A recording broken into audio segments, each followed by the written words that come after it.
जय राधा माधव कुंज बिहारी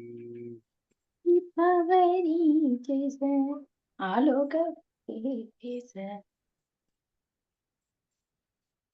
शुभ जन वल्लभा गिरिवरधारी शुभ जन वल्लभा गिरिवरधारी यशोदानंदन व्रज जन यशोदानंदन व्रज जन रंजन यशोदानंदन व्रज जन रंजन यमुनतीरवनचारि यमुनतीरवनचारि हरे कृष्ण कृष्ण हरे हरे हरे राम राम राम हरे हरे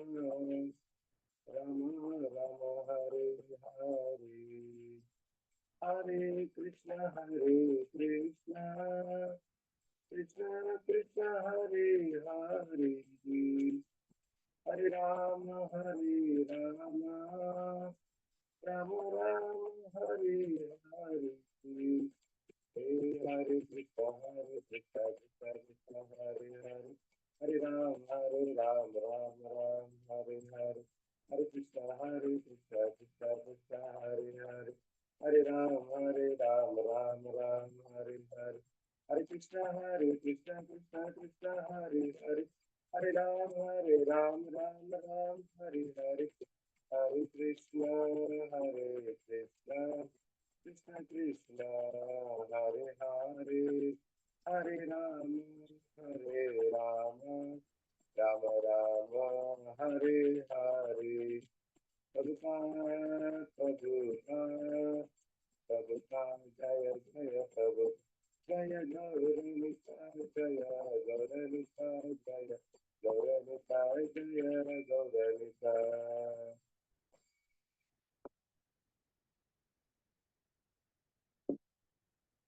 ओम अज्ञानतिमिरान्धस्य ज्ञानाञ्जनशलाकया चक्षुरुन्मीलितं येन तस्मै श्रीगुरवे नमः श्रीचैतन्यमनोभीष्टं स्थापितं येन भूतले स्वयं रूप तथा मह्यं ददाति स्वपदान्तिकं हे कृष्ण करुणा सिन्धु दीनबन्धु जगत्पते गोपेश गोपिका कान्द राधा कान्द नमस्तुते तप्त कांचन गौरांगी राधे वृंदावनेश्वरी वृषभानुसुते देवी प्रणमामि हरिप्रिये वाञ्छा कल्पतरुभ्यश्च कृपा सिन्धुभ्येव च पतितानां पावनेभ्यो वैष्णवेभ्यो नमो नमः श्री कृष्ण चैतन्य प्रभु नित्यानंद श्री अद्वैत गदाधर श्री वासादि गौर भक्त वृंद हरे कृष्ण कृष्ण कृष्ण हरे हरे हरे राम राम राम हरे हरे नमो विष्णुपादाय कृष्ण प्रेष्ठाय बोधले श्रीमदे भक्ति विकास स्वामी नामने नमो विष्णुपादाय कृष्ण प्रेष्ठाय बोधले श्रीमदे भक्ति वेदांत स्वामी नामने नमस्ते सारस्वती देवी गौरवाणी प्रचारिणे निर्विशेष शून्यवादी भाषादि प्रसंगारिणे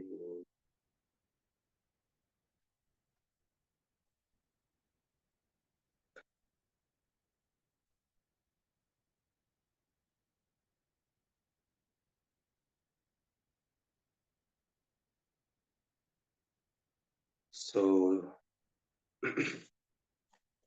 எல்லா பக்தர்களுக்கும் வரவேற்புகள். நாம இப்போ இந்த பகவத்கீதையுடைய அறிமுக வகுப்புகளை நம்ம தொடர்ச்சியா ஒரு 3 வகுப்புகள்ல பார்த்து கொண்டிருக்கிறோம்.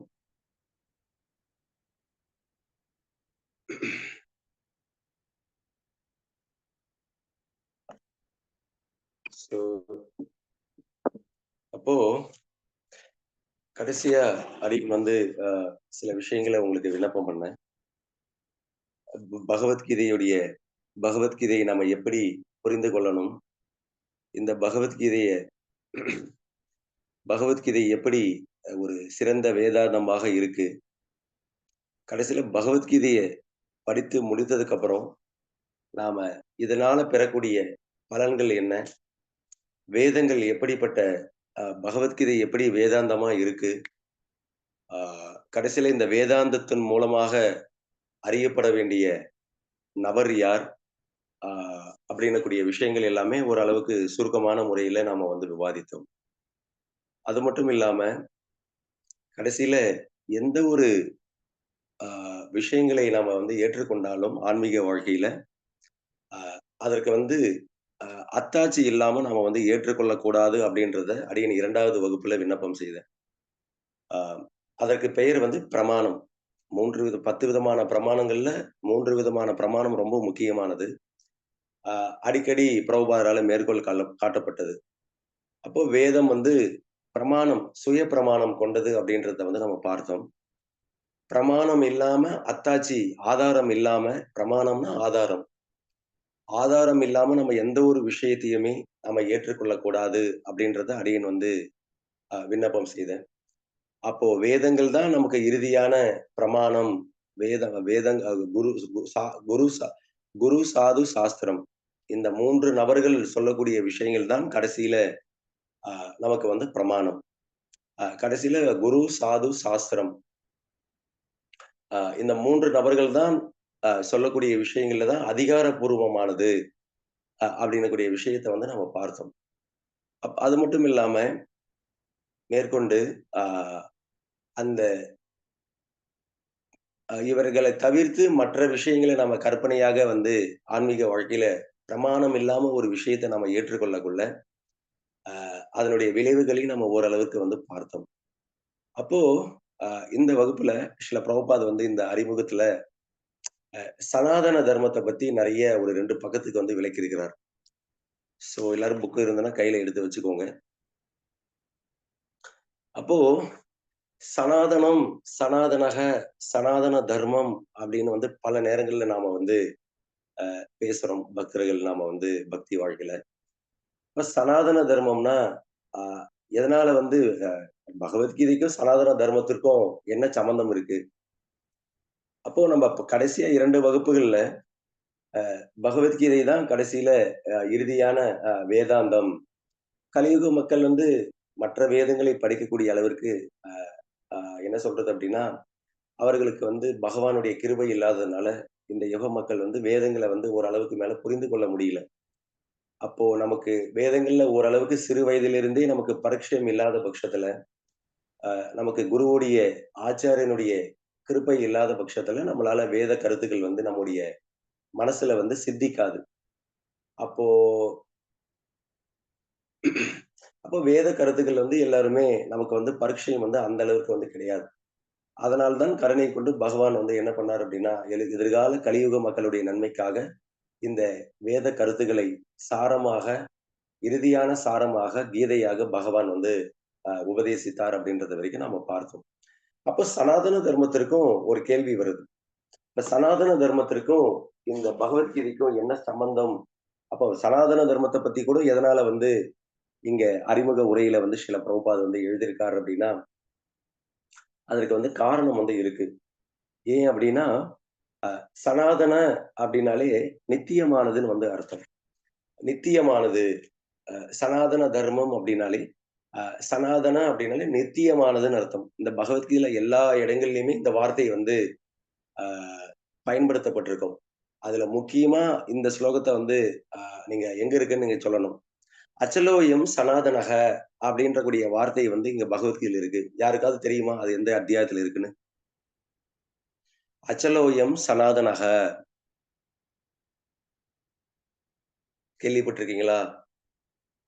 ஏன்னா எனக்கே தெரியல, மறந்துருச்சு. தெரியும்னா தெரியும்னு சொல்லுங்க. தெரியலன்னா தெரியல சொல்லுங்க. இப்படி மௌன விரதம் கடைபிடிச்சீங்கன்னா நான் என்ன நினைக்கிறது? ஹரே கிருஷ்ணா பிரபு, தெரியல பிரபு. தெரியல பிரபு. ஓகே. அப்போ அ அச்சலோயம் சனாதனக அப்படின்னு வந்து பகவத்கீதையில ஒரு இடத்துல பகவான் வந்து சொல்றார். ஸோ இந்த வார்த்தை வந்து இது ரொம்ப முக்கியமான ஸ்லோகம். அது எங்க இருக்குன்றத வந்து நீங்க கண்டுபிடிங்க. ஆ பிரபு 2வது அத்தியாயமா பிரபு? பிரேக்கபிள் ஆர் எந்த ஸ்லோகம் சொல்லுங்க பாப்போம் 2வது அத்தியாயத்துல. 2.54 24. 24ஆ? ஆமா பிரபு. சோல் வந்து அன்பிரேக்கபிள் சொல்றாரு. So very nice, very sweet. யாரு? காயத்ரி மாதாஜி. காயத்ரி மதுமை.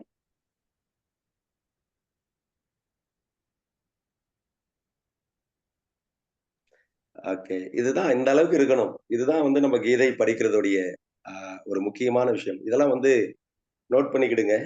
அச்சலோயம் அச்சேத்யோ அயம் அதாஹோயம் அக்லோதியோ அசோஷயேவச்ச நித்திய சர்வ கதகஸ்தானோர் அச்சலோயம் சனாதனக. அப்போ ஜீவாத்மாவை வந்து வெட்ட முடியாதவன், கரைக்க முடியாதவன், அக்லோதியோ அதாவது எரிக்கப்படவோ, உலர்த்தப்படவோ முடியாதவன். அது மட்டும் இல்ல, அவன் வந்து எப்படிப்பட்டவன்? நித்தியமாக மாற்றமின்றி இருப்பவன் அப்படின்ற விஷயத்த வந்து இங்க வந்து சொல்றார். சோ 2வது அத்தியாயத்துல தான் இருக்கின்றது தெரியும். அது எந்த இடத்துல இருக்கின்றது அடியேன் கொஞ்சம் மறந்து போச்சு. அப்ப அச்சலோயம் சனாதனக அப்படின்னா, ஜீவன் வந்து மாற்றம் இல்லாதவன் அப்படின்றத வந்து பகவான் வந்து அங்க வந்து ஜீவனுடைய தன்மைய பற்றி அங்க வந்து விளக்குறார். அப்போ ஆ சனாதன தர்மத்த பத்தி ஏன் இங்க பகவத்கீதையில விளக்கப்பட வேண்டிய ஒரு அவசியம் இருக்கு அப்படின்னா, ஆ ஜீவனுடைய உண்மையான தர்மம் உண்மையான தர்மம்ன்றத விட, அது நித்தியமான தர்மம். என்றைக்குமே காலத்தாலவோ, இயற்கை சீற்றத்தாலவோ, இந்த உலகத்தில் இருக்கக்கூடிய எந்த ஒரு விஷயங்களாலவோ, இது வந்து மாற்றம் இல்லாததுன்னு அர்த்தம். எந்த ஒரு விஷயம் வந்து அ மாற்றம் இல்லாததோ, தன்னுடைய ஆதார நிலையை வந்து இழப்பது இல்லையோ, அந்த விஷயத்திற்கு பெயர் வந்து சனாதன அப்படின்னு வந்து பெயர். நித்தியமானதுன்னு அர்த்தம். எந்த ஒரு விஷயத்திற்கு அழிவில்லாததோ, எந்த ஒரு விஷயத்திற்கு வந்து இந்த உலகத்துடைய குணத்துடைய பாதிப்பு இல்லையோ, எந்த ஒரு விஷயத்த வந்து இந்த உலகத்துல எப்பொழுதுமே காலத்தால ஏன்னா இந்த உலகத்துல காலத்தால வந்து அழிவு வந்து இருக்கு. "காலோனஷ்ட பரந்தபன்" பகவான் சொல்றார். "ஏய் பரந்தபா, இந்த உலகம் வந்து காலத்தால அழிக்கப்படக்கூடியது. எல்லா விஷயங்களுமே இந்த உலகத்தால அழிவுக்கு வந்து உட்படுத்தப்படுறது. அப்ப காலத்தால், குணத்தாலவோ ஆஃப் பண்றீங்களா? நான் போய் நான் பார்க்க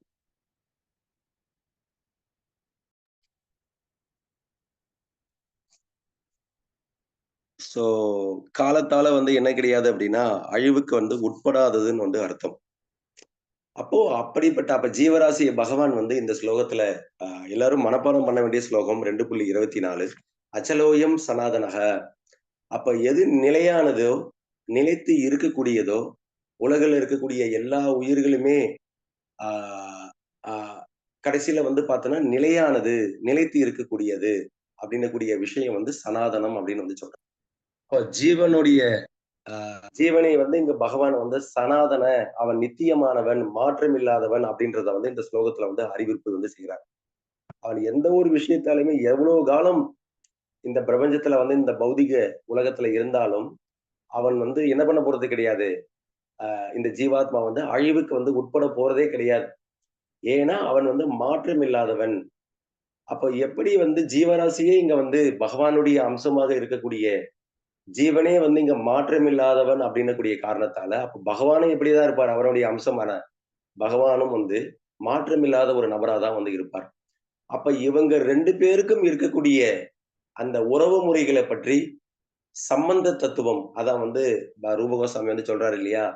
ஆ சம்பந்த, பிரயோஜன அபிதேய, பிரயோஜன. அப்ப பக்தியில வந்து 3 விஷயங்கள் வந்து இருக்கு. அப்போ பகவத்கீதை வந்து ஏறக்குறைய சம்பந்த தத்துவத்தை வந்து அடிப்படையாக வந்து வைத்தது.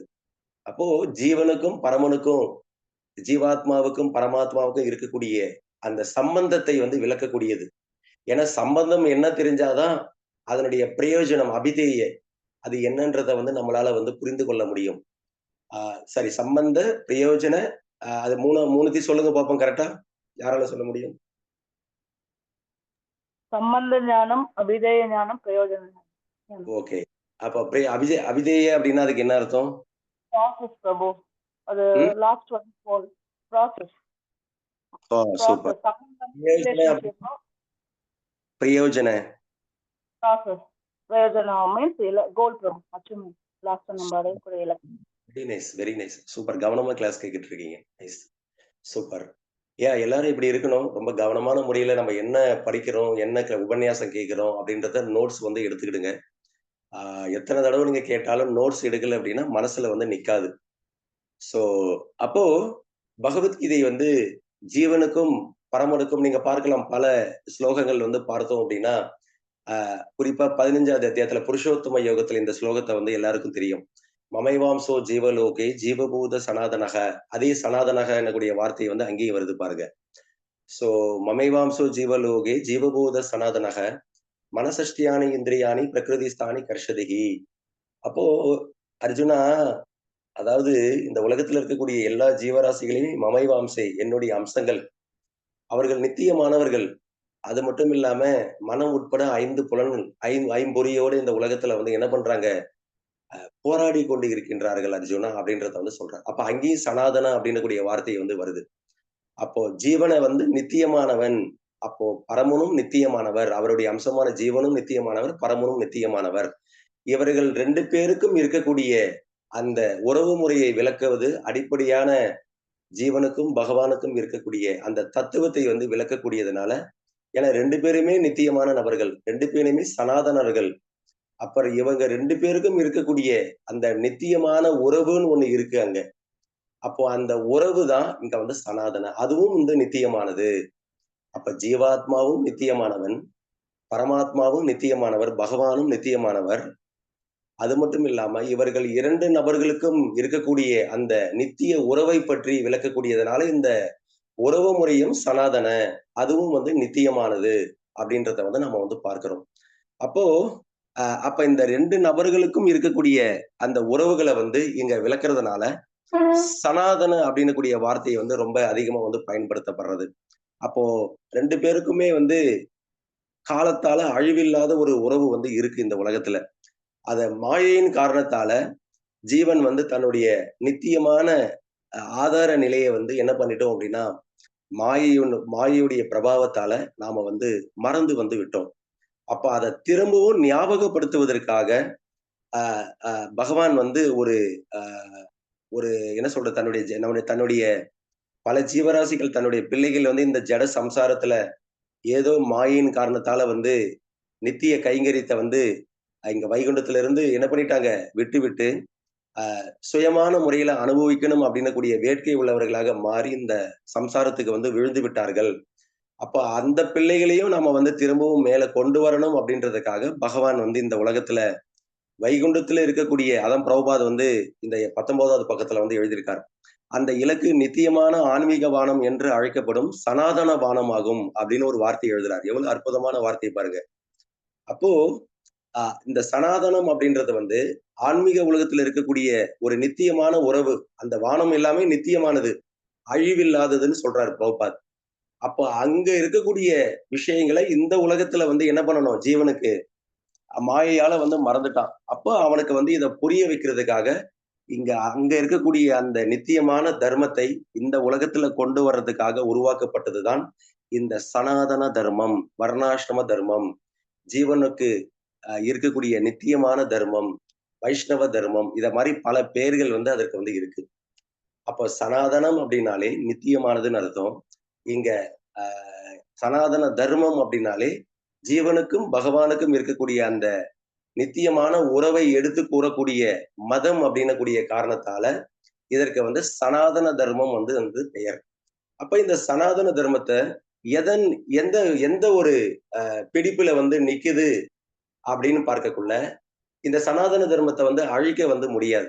ஏன் அழிக்க முடியாது அப்படின்னா, இந்த உலகத்துல வந்து ஏற்கனவே வந்து பார்த்தோம். சனாதன அப்படின்னாலே இன்னைக்கு வந்து இந்தியாவுக்கு வந்து வெள்ளைக்காரங்க வந்து இந்துஸ்தானம், இந்தியா, இந்த மாதிரி வந்து சிந்து சமவெளியுடைய பகுதியில வாழ்றதுனால இவர்களுக்கு வந்து இந்தியர்கள், சிந்து சமவெளியை சேர்ந்தவர்கள் அப்படின்னு பல பெயர்கள் வந்து நாமளா வந்து வச்சுக்கிட்டோம். ஆனா இதற்கு எந்த பிரமாணமும் வந்து சாஸ்திரங்கள்ல வந்து கிடையாது. ஆனா உண்மையாலுமே வந்து இந்த சனாதன தர்மத்தை பின்பற்றக்கூடிய நம்முடைய பாரத வருஷத்துல இருக்கக்கூடிய நபர்களுக்கு என்ன பெயர் அப்படின்னா, சனாதனர்கள்னே வந்து பெயர். ஏன் இவர்களுக்கு சனாதனர்கள் அப்படின்னா வந்து நம்ம வந்து நம்முடைய இலக்கு வந்து சனாதன தர்மமான, நித்தியமான வேத தர்மமான பகவானை வந்து வைத்துதான் வந்து இந்த சனாதன தர்மமானது வந்து இந்த பாரத வருஷத்துல வந்து ஸ்தாபிக்கப்பட்டது. இது பல காலத்துக்கு முன்னாடியே ஸ்தாபிக்கப்பட்டது. நினைவு கிட்டாத காலத்திலிருந்தே ஸ்தாபிக்கப்பட்டது. ஏற்கனவே வந்து பார்த்தோம். கொஞ்சம் கஷ்டமான சப்ஜெக்ட். ஏன்னா இந்த பொருளுரையில மொழிபெயர்ப்புல இல்லாத விஷயத்த அடியன் வந்து பேசல, ஏதோ மனக்கற்பனையில. இங்க பிரபுபாத் வந்து பகவத்கீதை எல்லாரும் கையில வச்சிருக்கீங்களா? இருந்ததுன்னா அந்த 20, 21 இதுல பார்த்தீங்க அப்படின்னா ஒரு 3 பக்கத்துக்கு இந்த சனாதன தர்மத்தை பத்தி வந்து பேசியிருப்பார். எல்லாரும் அந்த விஷயத்த வந்து அப்புறமேட்டு படிங்க. நான் இப்போதைக்கு கிளாஸ் மட்டும் கொடுத்துட்றேன். ஸோ அப்போ இந்த சனாதன தர்மத்திற்கு வந்து யாருமே வந்து மற்ற மதங்களுக்கெல்லாம் வந்து பெயர் இருக்கிற மாதிரி நமக்கு ஏன் வந்து வேற பெயர் கொடுக்கல? பேரே வந்து சனாதன தர்மம்னே ஏன் வந்து பெயர் வச்சிருக்காங்க அப்படின்னா, இந்த சனாதன தர்மத்துக்கு வந்து வேற எந்த பெயரும் வந்து வைக்காததுக்கு வந்து இது யாருதான் ஸ்தாபித்தாங்க அப்படின்னா, வேதத்தை அடிப்படையா வச்சுதான் இந்த வேதம் தான் இந்த சனாதன தர்மத்தை வந்து ஸ்தாபிக்கிறது. ஏன்னா, இந்த சனாதன தர்மம் வந்து எந்த தூணின் அடிப்படையில நிக்குது அப்படின்னா, வேதம் அப்படின்னு கூடிய விருட்சத்துடைய துணை கொண்டு நிற்கின்றது. அப்ப ஒரு வகையில வந்து நம்முடைய கலாச்சாரம் சனாதன தர்மத்தில் இருக்கக்கூடிய நம்முடைய கலாச்சாரம் என்ன கலாச்சாரம்னு கேட்டோம் அப்படின்னா, வேத கலாச்சாரம் அப்படின்னு கூடிய வார்த்தையை வந்து பிரபுபாத் வந்து அதிகமா வந்து பயன்படுத்துறார். அப்போ வேதத்தில அதாவது வேதத்தை அடிப்படையாக கொண்ட கலாச்சாரம் தர்மத்தை பின்பற்றக்கூடிய நபர்களா நாம இருக்கிறதுனால நமக்கு வந்து சனாதனர்கள் அப்படின்னு வந்து பெயர். அப்போ இந்த சனாதனர்களுக்கு வந்து நித்தியமான தர்மத்தை வந்து எடுத்து கூறுறதுல வந்து பிரதானமா இருக்கக்கூடிய சாஸ்திரம் வந்து எதுவா இருக்கு அப்படின்னா இந்த வேதங்கள் வந்து இருக்கு. குறிப்பா வந்து பகவத்கீதை, பாகவத புராணம் வந்து இருக்கு. ஏன் அப்படின்னா பாகவதத்துடைய 2வது ஸ்லோகத்திலேயே வந்து பாகவதத்துடைய 2வது ஸ்லோகம் யாரால சொல்ல முடியுமா? வரி மட்டும். தர்ம புரோஜிதோ கைதவோ தர்மம். தெரியுமா தெரியாதா? प्रोजित कैतवो अत्र निर्मत्सराणां சோ அப்போ प्रोजित कैदवो अत्र परमो निर्मत्सराणां सदां वेद्यं वास्तवम् वास्तवम् शिवदं तापत्रयोन्मूलनं श्रीमद्भागवते महामुनिकृते किं वा भवैरीश्वरः सत्यो हृदि अवरुध्यते अत्र कृतिभिः शुश्रूषुभिस्तक्षणात्. हरे कृष्ण. யாராவது ஒரு மாதாஜி மட்டும் சொல்லுங்க. हरे कृष्ण प्रभु. யா சொல்றேன் பிரபு.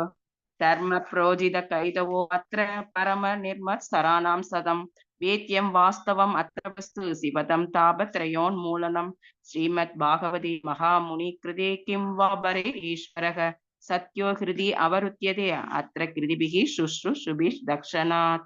हरे कृष्ण.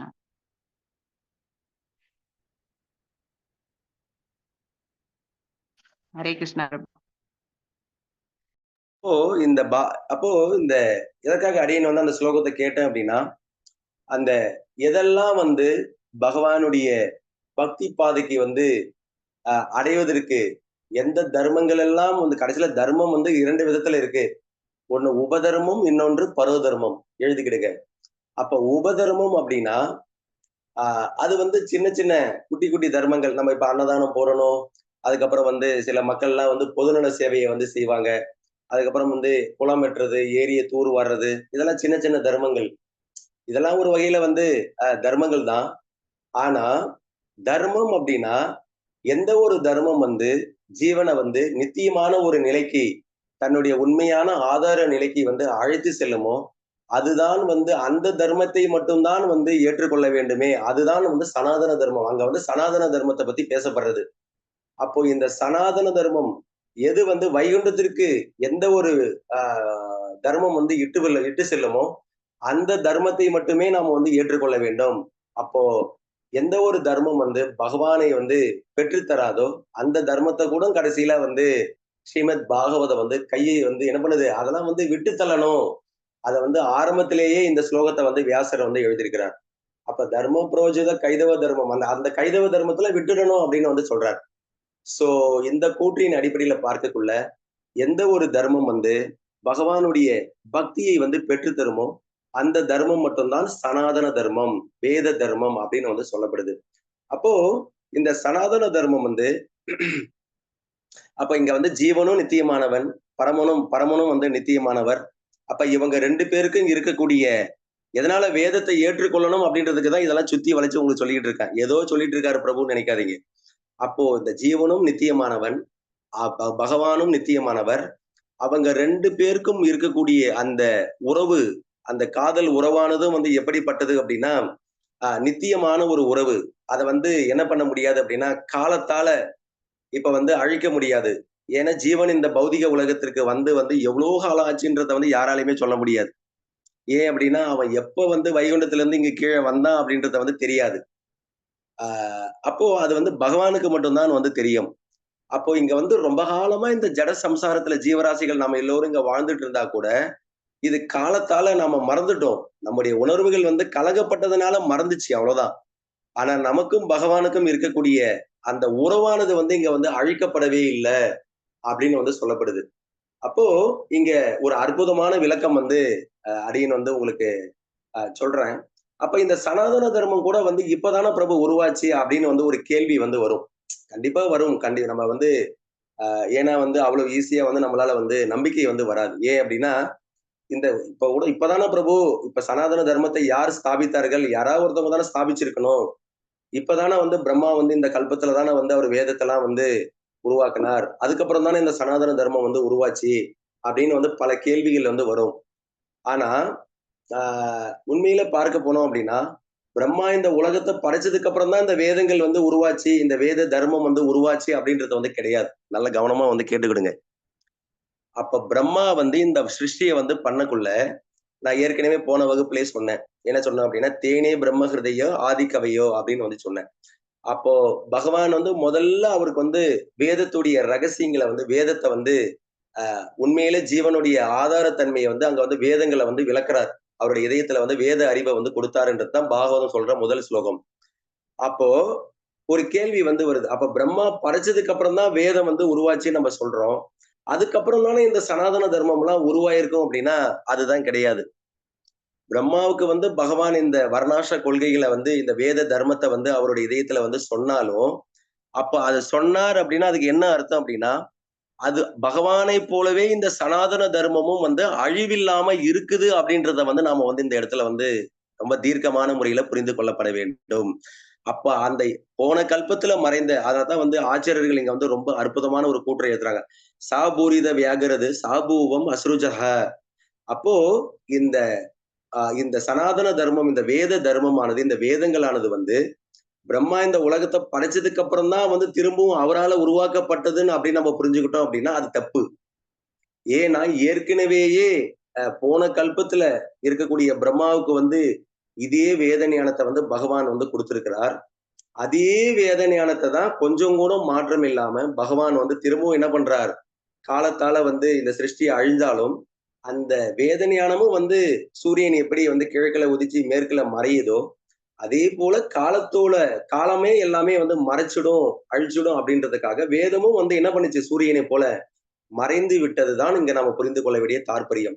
அப்போ அதே வேத கருத்தை தான் சிருஷ்டியுடைய ஆரம்பத்துல இங்க வந்து என்ன பண்றாரு அப்படியே சாபூரித வியாகரது சாபூவம் அஸ்ருஜக. அப்போ அதே வேத ஞானத்தை தான் இங்க வந்து பகவான் வந்து என்ன பண்றாரு அப்படின்னா திரும்பவும் வந்து பிரம்மாவுக்கு வந்து உபதேசிக்கிறார். அப்ப இந்த இடத்துல ஒரு விஷயம் வந்து நெல்லிக்கனி உள்ளங்கை நெல்லிக்கனியை போல நமக்கு வந்து புரியும். என்ன புரியும் அப்படின்னா, அப்போ ஏற்கனவே பிரம்மாவுடைய சிருஷ்டி பிரம்மாவை பகவான் படைப்பதற்கு முன்னாடியே இங்க பகவானை போலவே வந்து இந்த தர்மமானது நித்தியமா இருக்கு. வேதமும் வந்து அழிவில்லாம இருக்கு அப்படின்றத வந்து இங்க வந்து நாம வந்து புரிந்து கொள்ளப்பட வேண்டும். அடுத்த கல்பத்துல பகவான் திரும்ப பிரம்மா மூலமாக வந்து என்ன பண்றாரு அப்படின்னா, இதே வேத விஷயங்களை வந்து சொல்றார். ஏன் வந்து இந்த விஷயத்த நம்ம இவ்ளோ ஒரு ஆஹ் அலசி ஆராயணும் அப்படின்னா, காரணம் வந்து நிறைய வந்து இருக்கு. பிரபுபாத் வந்து இங்க எழுதுறார். ஏன்னா, ஜீவன் வந்து நித்தியமானவன், பகவானும் நித்தியமானவர்.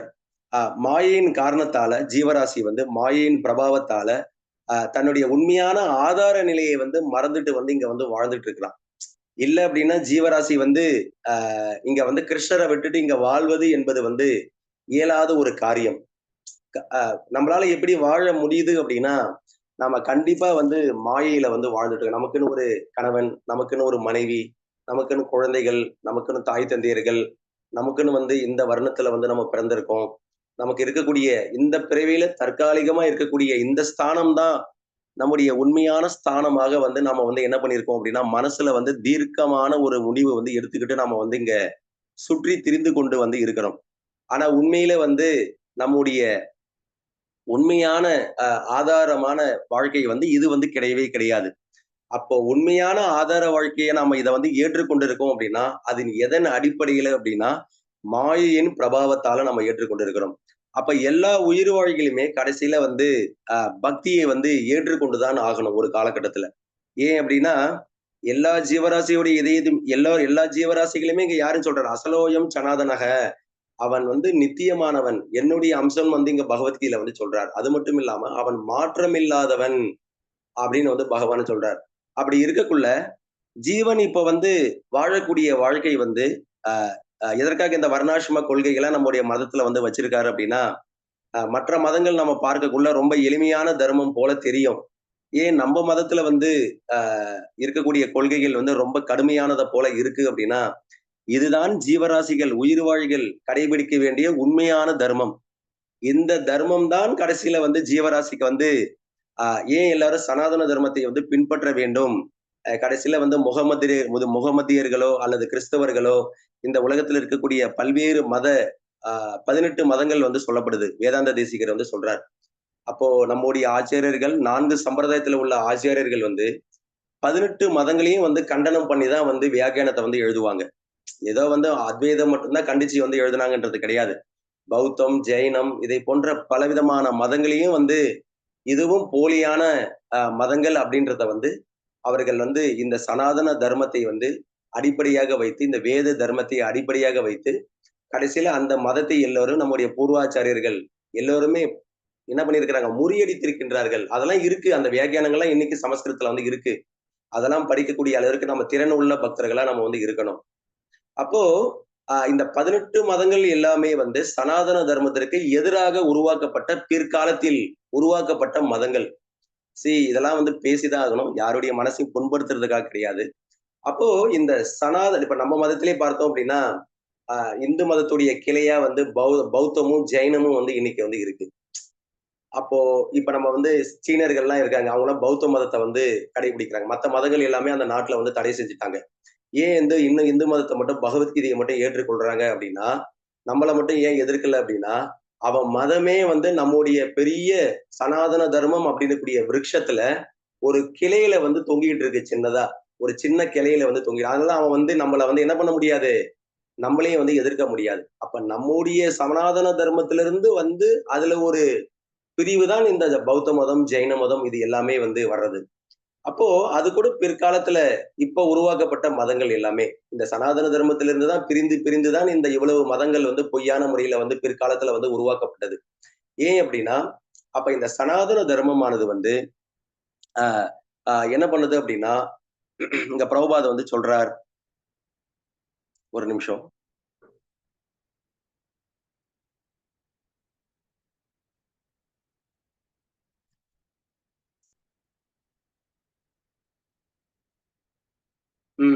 அப்போ எல்லா சம்பிரதாயத்துடைய ஆச்சாரியர்கள் எல்லாருமே வந்து என்ன பண்ணியிருக்காங்க அப்படின்னா, இந்த 18 மதங்களையும் வந்து கண்டித்து கடைசியில ஜீவன் கடைபிடிக்க வேண்டிய ஒரே ஒரு தர்மம் என்ன தர்மம் அப்படின்னா, இந்த சனாதன தர்மத்தை பிரச்சாரம், இந்த சனாதன தர்மமான இந்த வேத தர்மத்தை தான் அனைவரும் பின்பற்ற வேண்டும் அப்படின்றத வந்து நம்முடைய பூர்வாச்சாரியர்கள் வந்து பல மதங்களை வந்து கண்டனம் செய்திருக்கின்றார்கள். இங்க பிரபுபாத் வந்து ஒரு கோட்டிங் காட்டுறார்.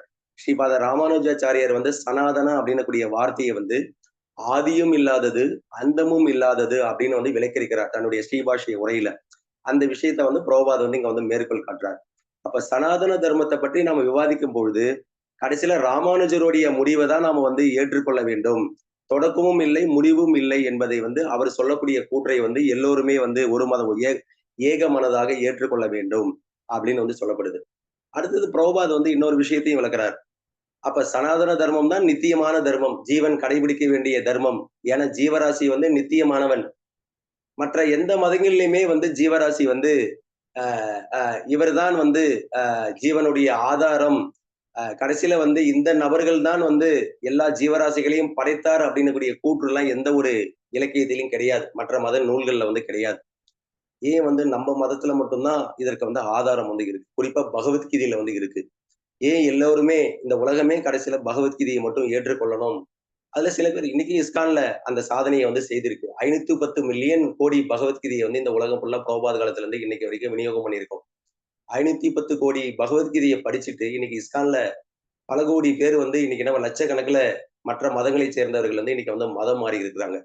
அதற்கு காரணம் என்ன அப்படின்னா, ஸ்ரீல பிரபுபாதருடைய இந்த உண்மையான பகவத்கீதையை வந்து அவர் வழங்கிய விதமே வந்து அதற்குரிய காரணம். அப்போ எல்லாரும் வந்து இவ்வளவு பேர் இந்த சனாதன தர்மத்தை ஏற்றுக்கொண்டாங்க அப்படின்னா, அப்பா இஸ்கான் எவ்வளவு பெரிய சாதனை பண்ணிருக்கு அப்படின்னா, இதுல ஆச்சரியப்படுறதுக்கு ஒண்ணும் கிடையாது.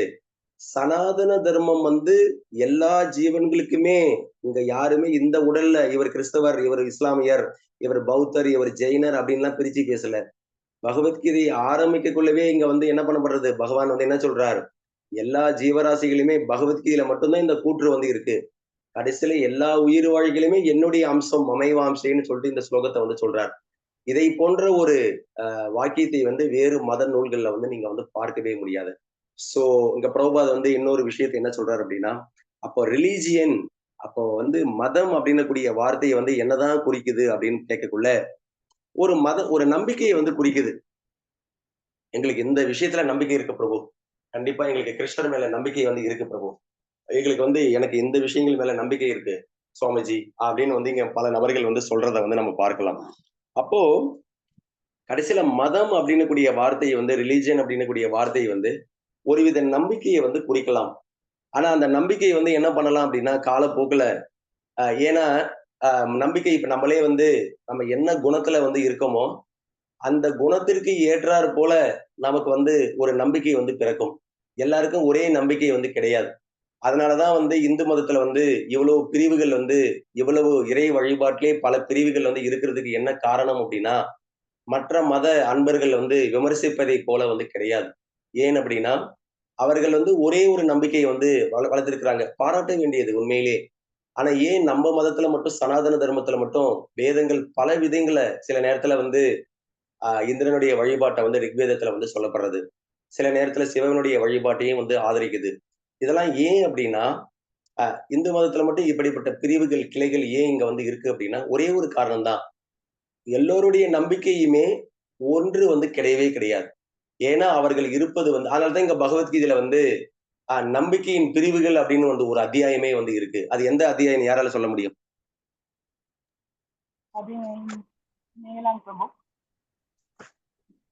பிரபு.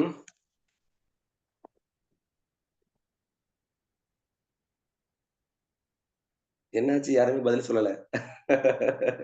17வது அத்தியாயம். சூப்பர், கரெக்டா சொல்லிட்டீங்க. யார் சொன்னீங்க?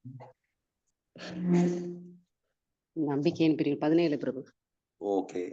அப்போ எதனால இந்த நம்பிக்கையின் பிரிவுகள் கூட பகவத்கீதையில கடைசியில வந்து பகவான் வந்து சொல்றாரு அப்படின்னா, அப்போ குணம், இங்க குணத்துடைய தத்துவமும் வந்து விவாதிக்கப்படுது. எந்த அத்தியாயத்துல விவாதிக்கப்படுறது? 14ங்களா? 14. சூப்பர். சோ அப்ப இங்க குணத்தோடைய விவாதமும் எதனால பகவத்கீதையில வந்து விவாதிக்கப்படுறது அப்படின்னா, காரணம் வந்து இருக்கு. இந்த குணத்திற்கு ஏற்றாறு போலதான் ஒருவன் வந்து என்ன பண்ணுவான் அப்படின்னா, ஒரு குறிப்பிட்ட விஷயத்துல வந்து நம்பிக்கையை வந்து கொள்வான். ஏன்னா ஜீவராசிகள் எல்லோருமே வந்து இங்க என்ன பண்ணிட்டாங்க அப்படின்னா கலங்கப்பட்டுட்டாங்க. ஜட சம்சாரத்துல வந்து காமக்ரோத விஷயங்கள்ல வந்து ஈடுபட்டு ஏதோ சுவாமி இந்த பிரிவில தான் வந்து இவர் கல்யாணம் பண்றாரு. சில பேர்லாம் வந்து ரொம்ப அடியின் முகநூல்கள்ல பார்க்கக்குள்ள எங்களுக்கு 90ஸ்ல பிறந்த எங்களுக்கு என்ன திருமணமே வந்து ஆகல அப்படின்ற வந்து வருத்தத்தோட வந்து தெரிவிப்பாங்க. ஏதோ அந்த சுவாமிக்கு அடின்னு சொல்ல வரக்கூடிய கருத்து என்ன அப்படின்னா, இந்த பிறவில திருமணம் ஆகலன்னா ஏதோ பிறவியாவே நம்ம திருமணம் ஆகாததா இருக்கும் அப்படின்றது வந்து அர்த்தம் கிடையாது.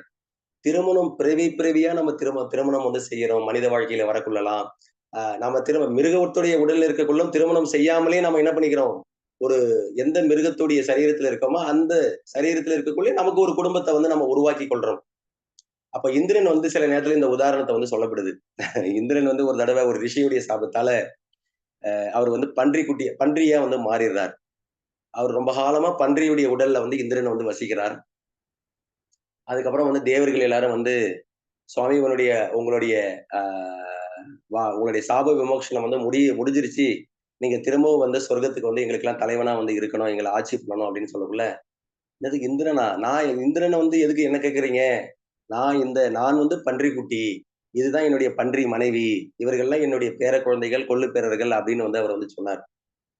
அப்போ வந்து இல்ல சுவாமி, நீர் வந்து ஒரு சாபத்தாலதான் நீங்க இந்த சரீரத்துல வந்து இருக்கீங்க கொஞ்ச காலம். ஆனா உண்மையிலேயே உங்களுடைய ஆதார நிலை வந்து என்னது அப்படின்னா, நீங்க வந்து இந்திரனா வந்து இருக்கீங்க அப்படின்னு வந்து சொல்லுவாங்க. அதுக்கப்புறம் தான் அவர்கள் இந்திரனே இந்த சரீரத்துக்கு இந்த பௌதிக உலகத்துல வந்து ஒரு குறிப்பிட்ட ஸ்தானத்துல வந்து வீழ்ச்சி அடையக்குள்ள கடைசியில வந்து மாயையால கவரப்படுறாங்க அப்படின்றத வந்து நாம வந்து பார்க்கிறோம். சோ அதே மாதிரிதான் நாம வந்து இங்க ஏறக்குறைய நம்முடைய வாழ்க்கையே எப்படி போயிட்டு இருக்கு அப்படின்னா, இதை போலதான் வந்து போயிட்டு இருக்கு. அப்போ நம்முடைய குணத்திற்கு ஏற்றாறு போல நமக்கு வந்து ஒரு விதமான நம்பிக்கை வந்து பிறக்கும். பிரம்மாவே வந்து பார்க்கலாம். அவருடைய சத்வகுணத்துல இருக்கக்குள்ள சத்வகுண புராணத்தை வந்து பேசியிருப்பார். அதுதான் 6 முதல் சத்வகுணத்துல இருக்கக்கூடிய புராணங்கள். விஷ்ணு புராணம், கருட புராணம், பத்ம புராணம், பிரம்ம புராணம், அதுக்கப்புறம் வந்து ஸ்ரீமத் பாகவத புராணம். அவரே வந்து ரஜோகுணத்துல இருக்கக்குள்ள, அவரு ரஜோகுணத்தினுடைய புராணத்தை வந்து அங்க தேவர்களுடைய வழிபாட்டை பத்தி வந்து பேசியிருப்பார். அதுவே வந்து தமோகுணத்துல தமோகுணத்துடைய பாதிப்புக்கு வந்து அவர் தற்காலிகமா உட்படக்குள்ள, அவர் தமோகுணத்தையுடைய புராணத்தை வந்து அவர் வெளியிட்டிருப்பார். சோ இதுக்கெல்லாம் வந்து இதுதான் ஆதாரம். இவர்கள்லாம் உயர்ந்தவர்கள்.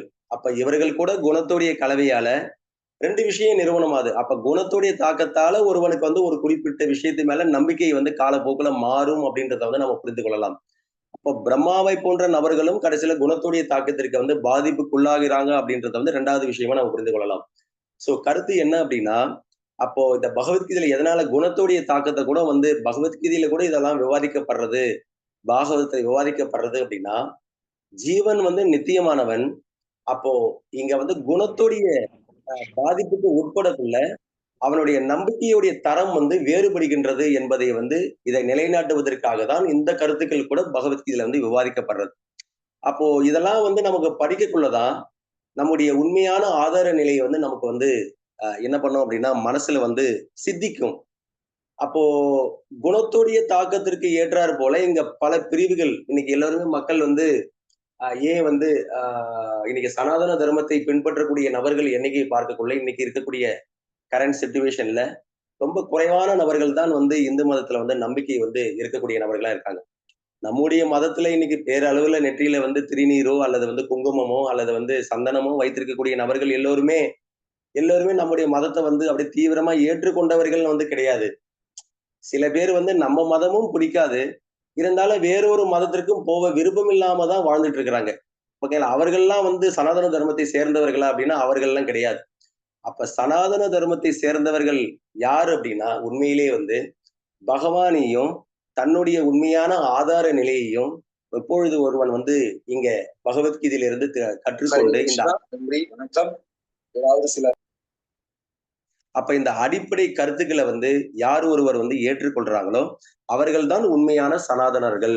அப்ப பகவான மட்டும்தான் வந்து இப்ப இந்த பகவத்கீதை எதன் அடிப்படையில விவாதிக்கப்படுறது அப்படின்னா பல நேரங்கள்ல வந்து பகவான் வந்து சொல்லுவார், காமேச தைத்திரே ஹிருதஜான பிரபத்தியதே அந்நிய தேவதா. தேவர்களை வழிபடக்கூடிய நபர்கள் வந்து கண்டிப்பா வந்து மூடர்கள் அர்ஜுனா அப்படின்னு வந்து சொல்லுவார். ஏன் அப்படின்னா பகவத்கீதையிலே அந்த ஸ்லோகம் இருக்கு.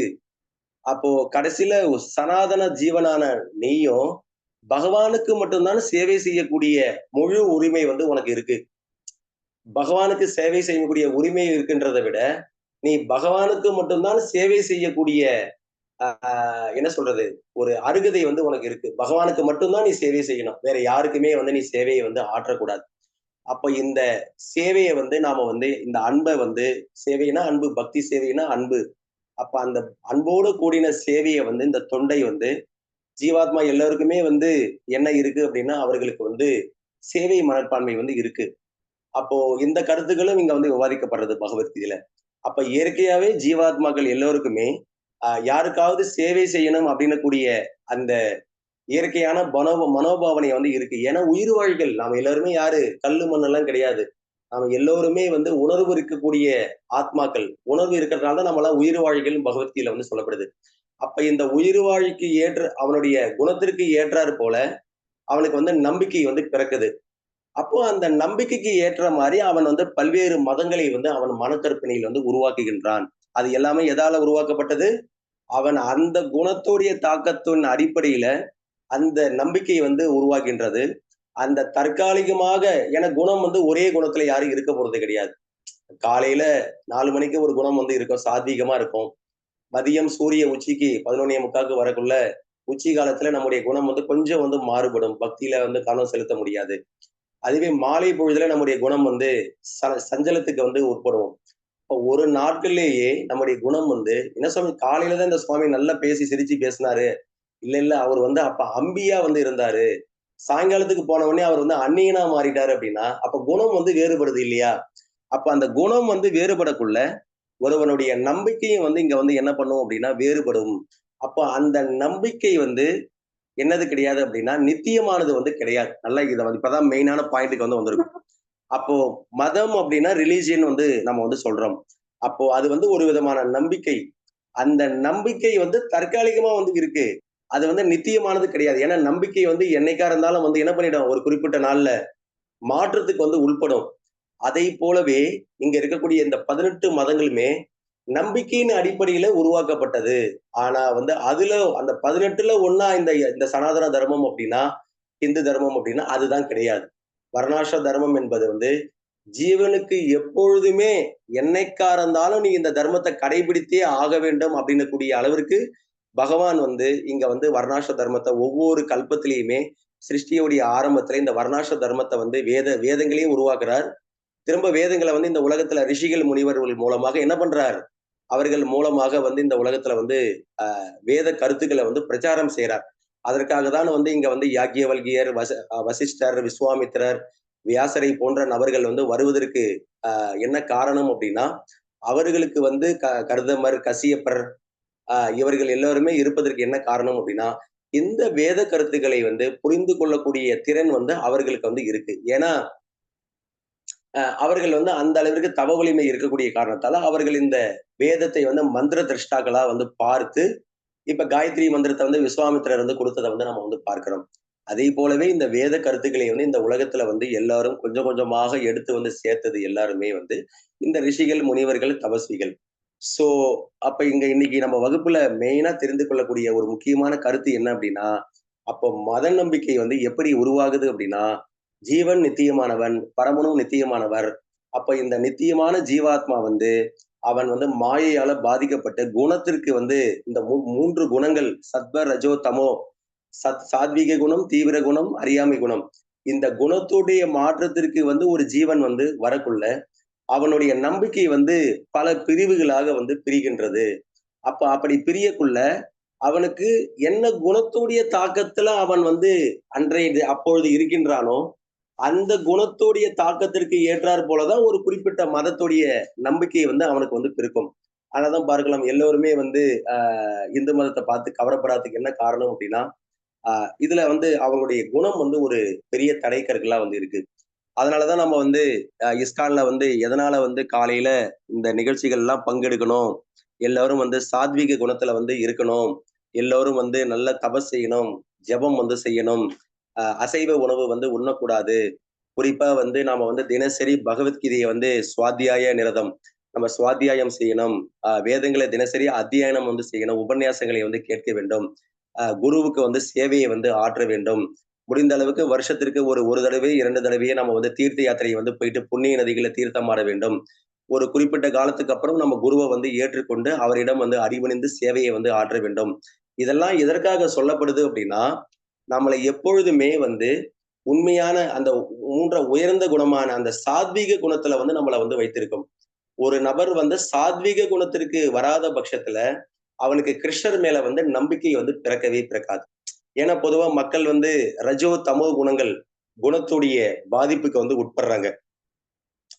அந்த குணத்துடைய பாதிப்பை பத்தி கூட பகவத்கீதையில ஏன் வந்து இங்க விவாதிக்கப்படுறது அப்படின்னா ஒரு மத நூல்ல எதனால வந்து இவ்வளவு எல்லாம் விவாதிக்கப்படுறது அப்படின்னா நீ ஏன் இப்படி வீழ்ச்சி அடைஞ்சிருக்கிற அப்படின்றத வந்து இங்க பகவான் வந்து நமக்கு வந்து இந்த குணத்துடைய ஜீவன் வந்து ஒரு உண்மையிலே வந்து ஒரு நற்குணம் உடையவன் பகவானை போலவே எப்படி வந்து பகவான் வந்து பகவானுடைய அம்சம்னு வந்து ஜீவராசிகளை உயிர் வாழ்களை சொல்லிட்டோமோ அப்ப பகவானுக்கு இருக்கக்கூடிய அப்ப இவனும் பகவானும் ஆயிட்டானா அப்படின்னா அதுதான் கிடையாது.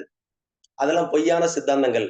ஜீவன் என்னைக்குமே பகவானா மாற முடியாது. அப்ப வந்து உயிர் வாழ்கள் வந்து என்ன நிலைதான் வரக்குள்ள அப்ப ஜீவன் வந்து பகவானை போலவே ஆன்மீக மயமானவன். ஆனா என்ன விஷயம் அப்படின்னா பகவான் வந்து அவர்கிட்ட இருக்கக்கூடிய குணத்தை வந்து இவன் வந்து பிரதிபலிக்கின்றான். இப்ப பகவானுக்கு வந்து இப்ப கருணை குணம் இருக்கு அப்படின்னா நமக்கும் கருணை குணம் இருக்கு. இப்ப சௌலபியம் குணம் இருக்கு அப்படின்னா அவருக்கு வந்து அந்த அவருக்கு வந்து இந்த எல்லா ஜீவராசிகளையும் நேசிக்கக்கூடிய இங்க வந்து சர்வையோட கவுந்தேஷு அப்படின்னு சொல்றாரு இல்லையா? அப்ப எல்லா ஜீவரை நேசிக்கக்கூடிய குணம் இருக்குன்னா இவனுக்கு இருக்கு அப்படின்னா அதுவும் அவர்கிட்ட இருந்து வந்தது.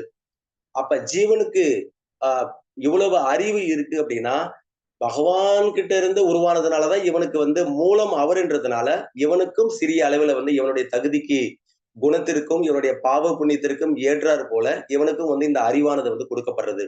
அப்போ இவங்கிட்ட இருக்கக்கூடிய எல்லா விஷயங்களுமே ஏன் இந்த ஜீவாத்மாவே யாருடைய சொத்து? இதுதான் ஸ்ரீ வைஷ்ணவத்துல பேசக்கூடிய சித்தாந்தம், விசிஷ்டாத்வைத சித்தாந்தம். இந்த ஜீவாத்மாக்களே இங்க யாருடைய சொத்து அப்படின்னா பரமாத்மாவுடைய பகவானுடைய சொத்து. அப்ப அந்த ஜீவன் வசிக்கக்கூடிய இந்த உடல் கூட யார் போட்ட பிக்ஷை அப்படின்னா பகவான் வந்து தற்காலிகமாக உன்னுடைய உண்மையான ஆதார நிலையை நீ புரிய வேண்டும் அப்படின்றதுக்காக பகவானால் வழங்கப்பட்ட அதுவும் அவர் போட்ட பிக்ஷை. அப்போ ஜீவாத்மாவும் அவருடைய சொத்து. இங்க இருக்கக்கூடிய சராச்சரம் மயாதேக்ஷனே பிரகிருதி சூயதேச்சா சராச்சரம் சொல்றார். அர்ஜுனா, இந்த சராசரம் இந்த அண்ட சராசரங்கள் இருக்கே இது எல்லாமே மயாதேக்ஷேன என்னுடைய கட்டுப்பாட்டுல இருக்கு. பூமி அனலோவாயர் கம்மனோபுத்திரிய வச்ச அகங்கார இதயமே பின்னா பிரகிருதி ரஷ்டதா. இந்த பஞ்சபூதங்களும் என்னுடைய பிரிந்த பின்ன பகுதிகள், பிரிந்த சக்திகள், ஜட சக்திகள் அப்படின்னு வந்து சொல்றார்.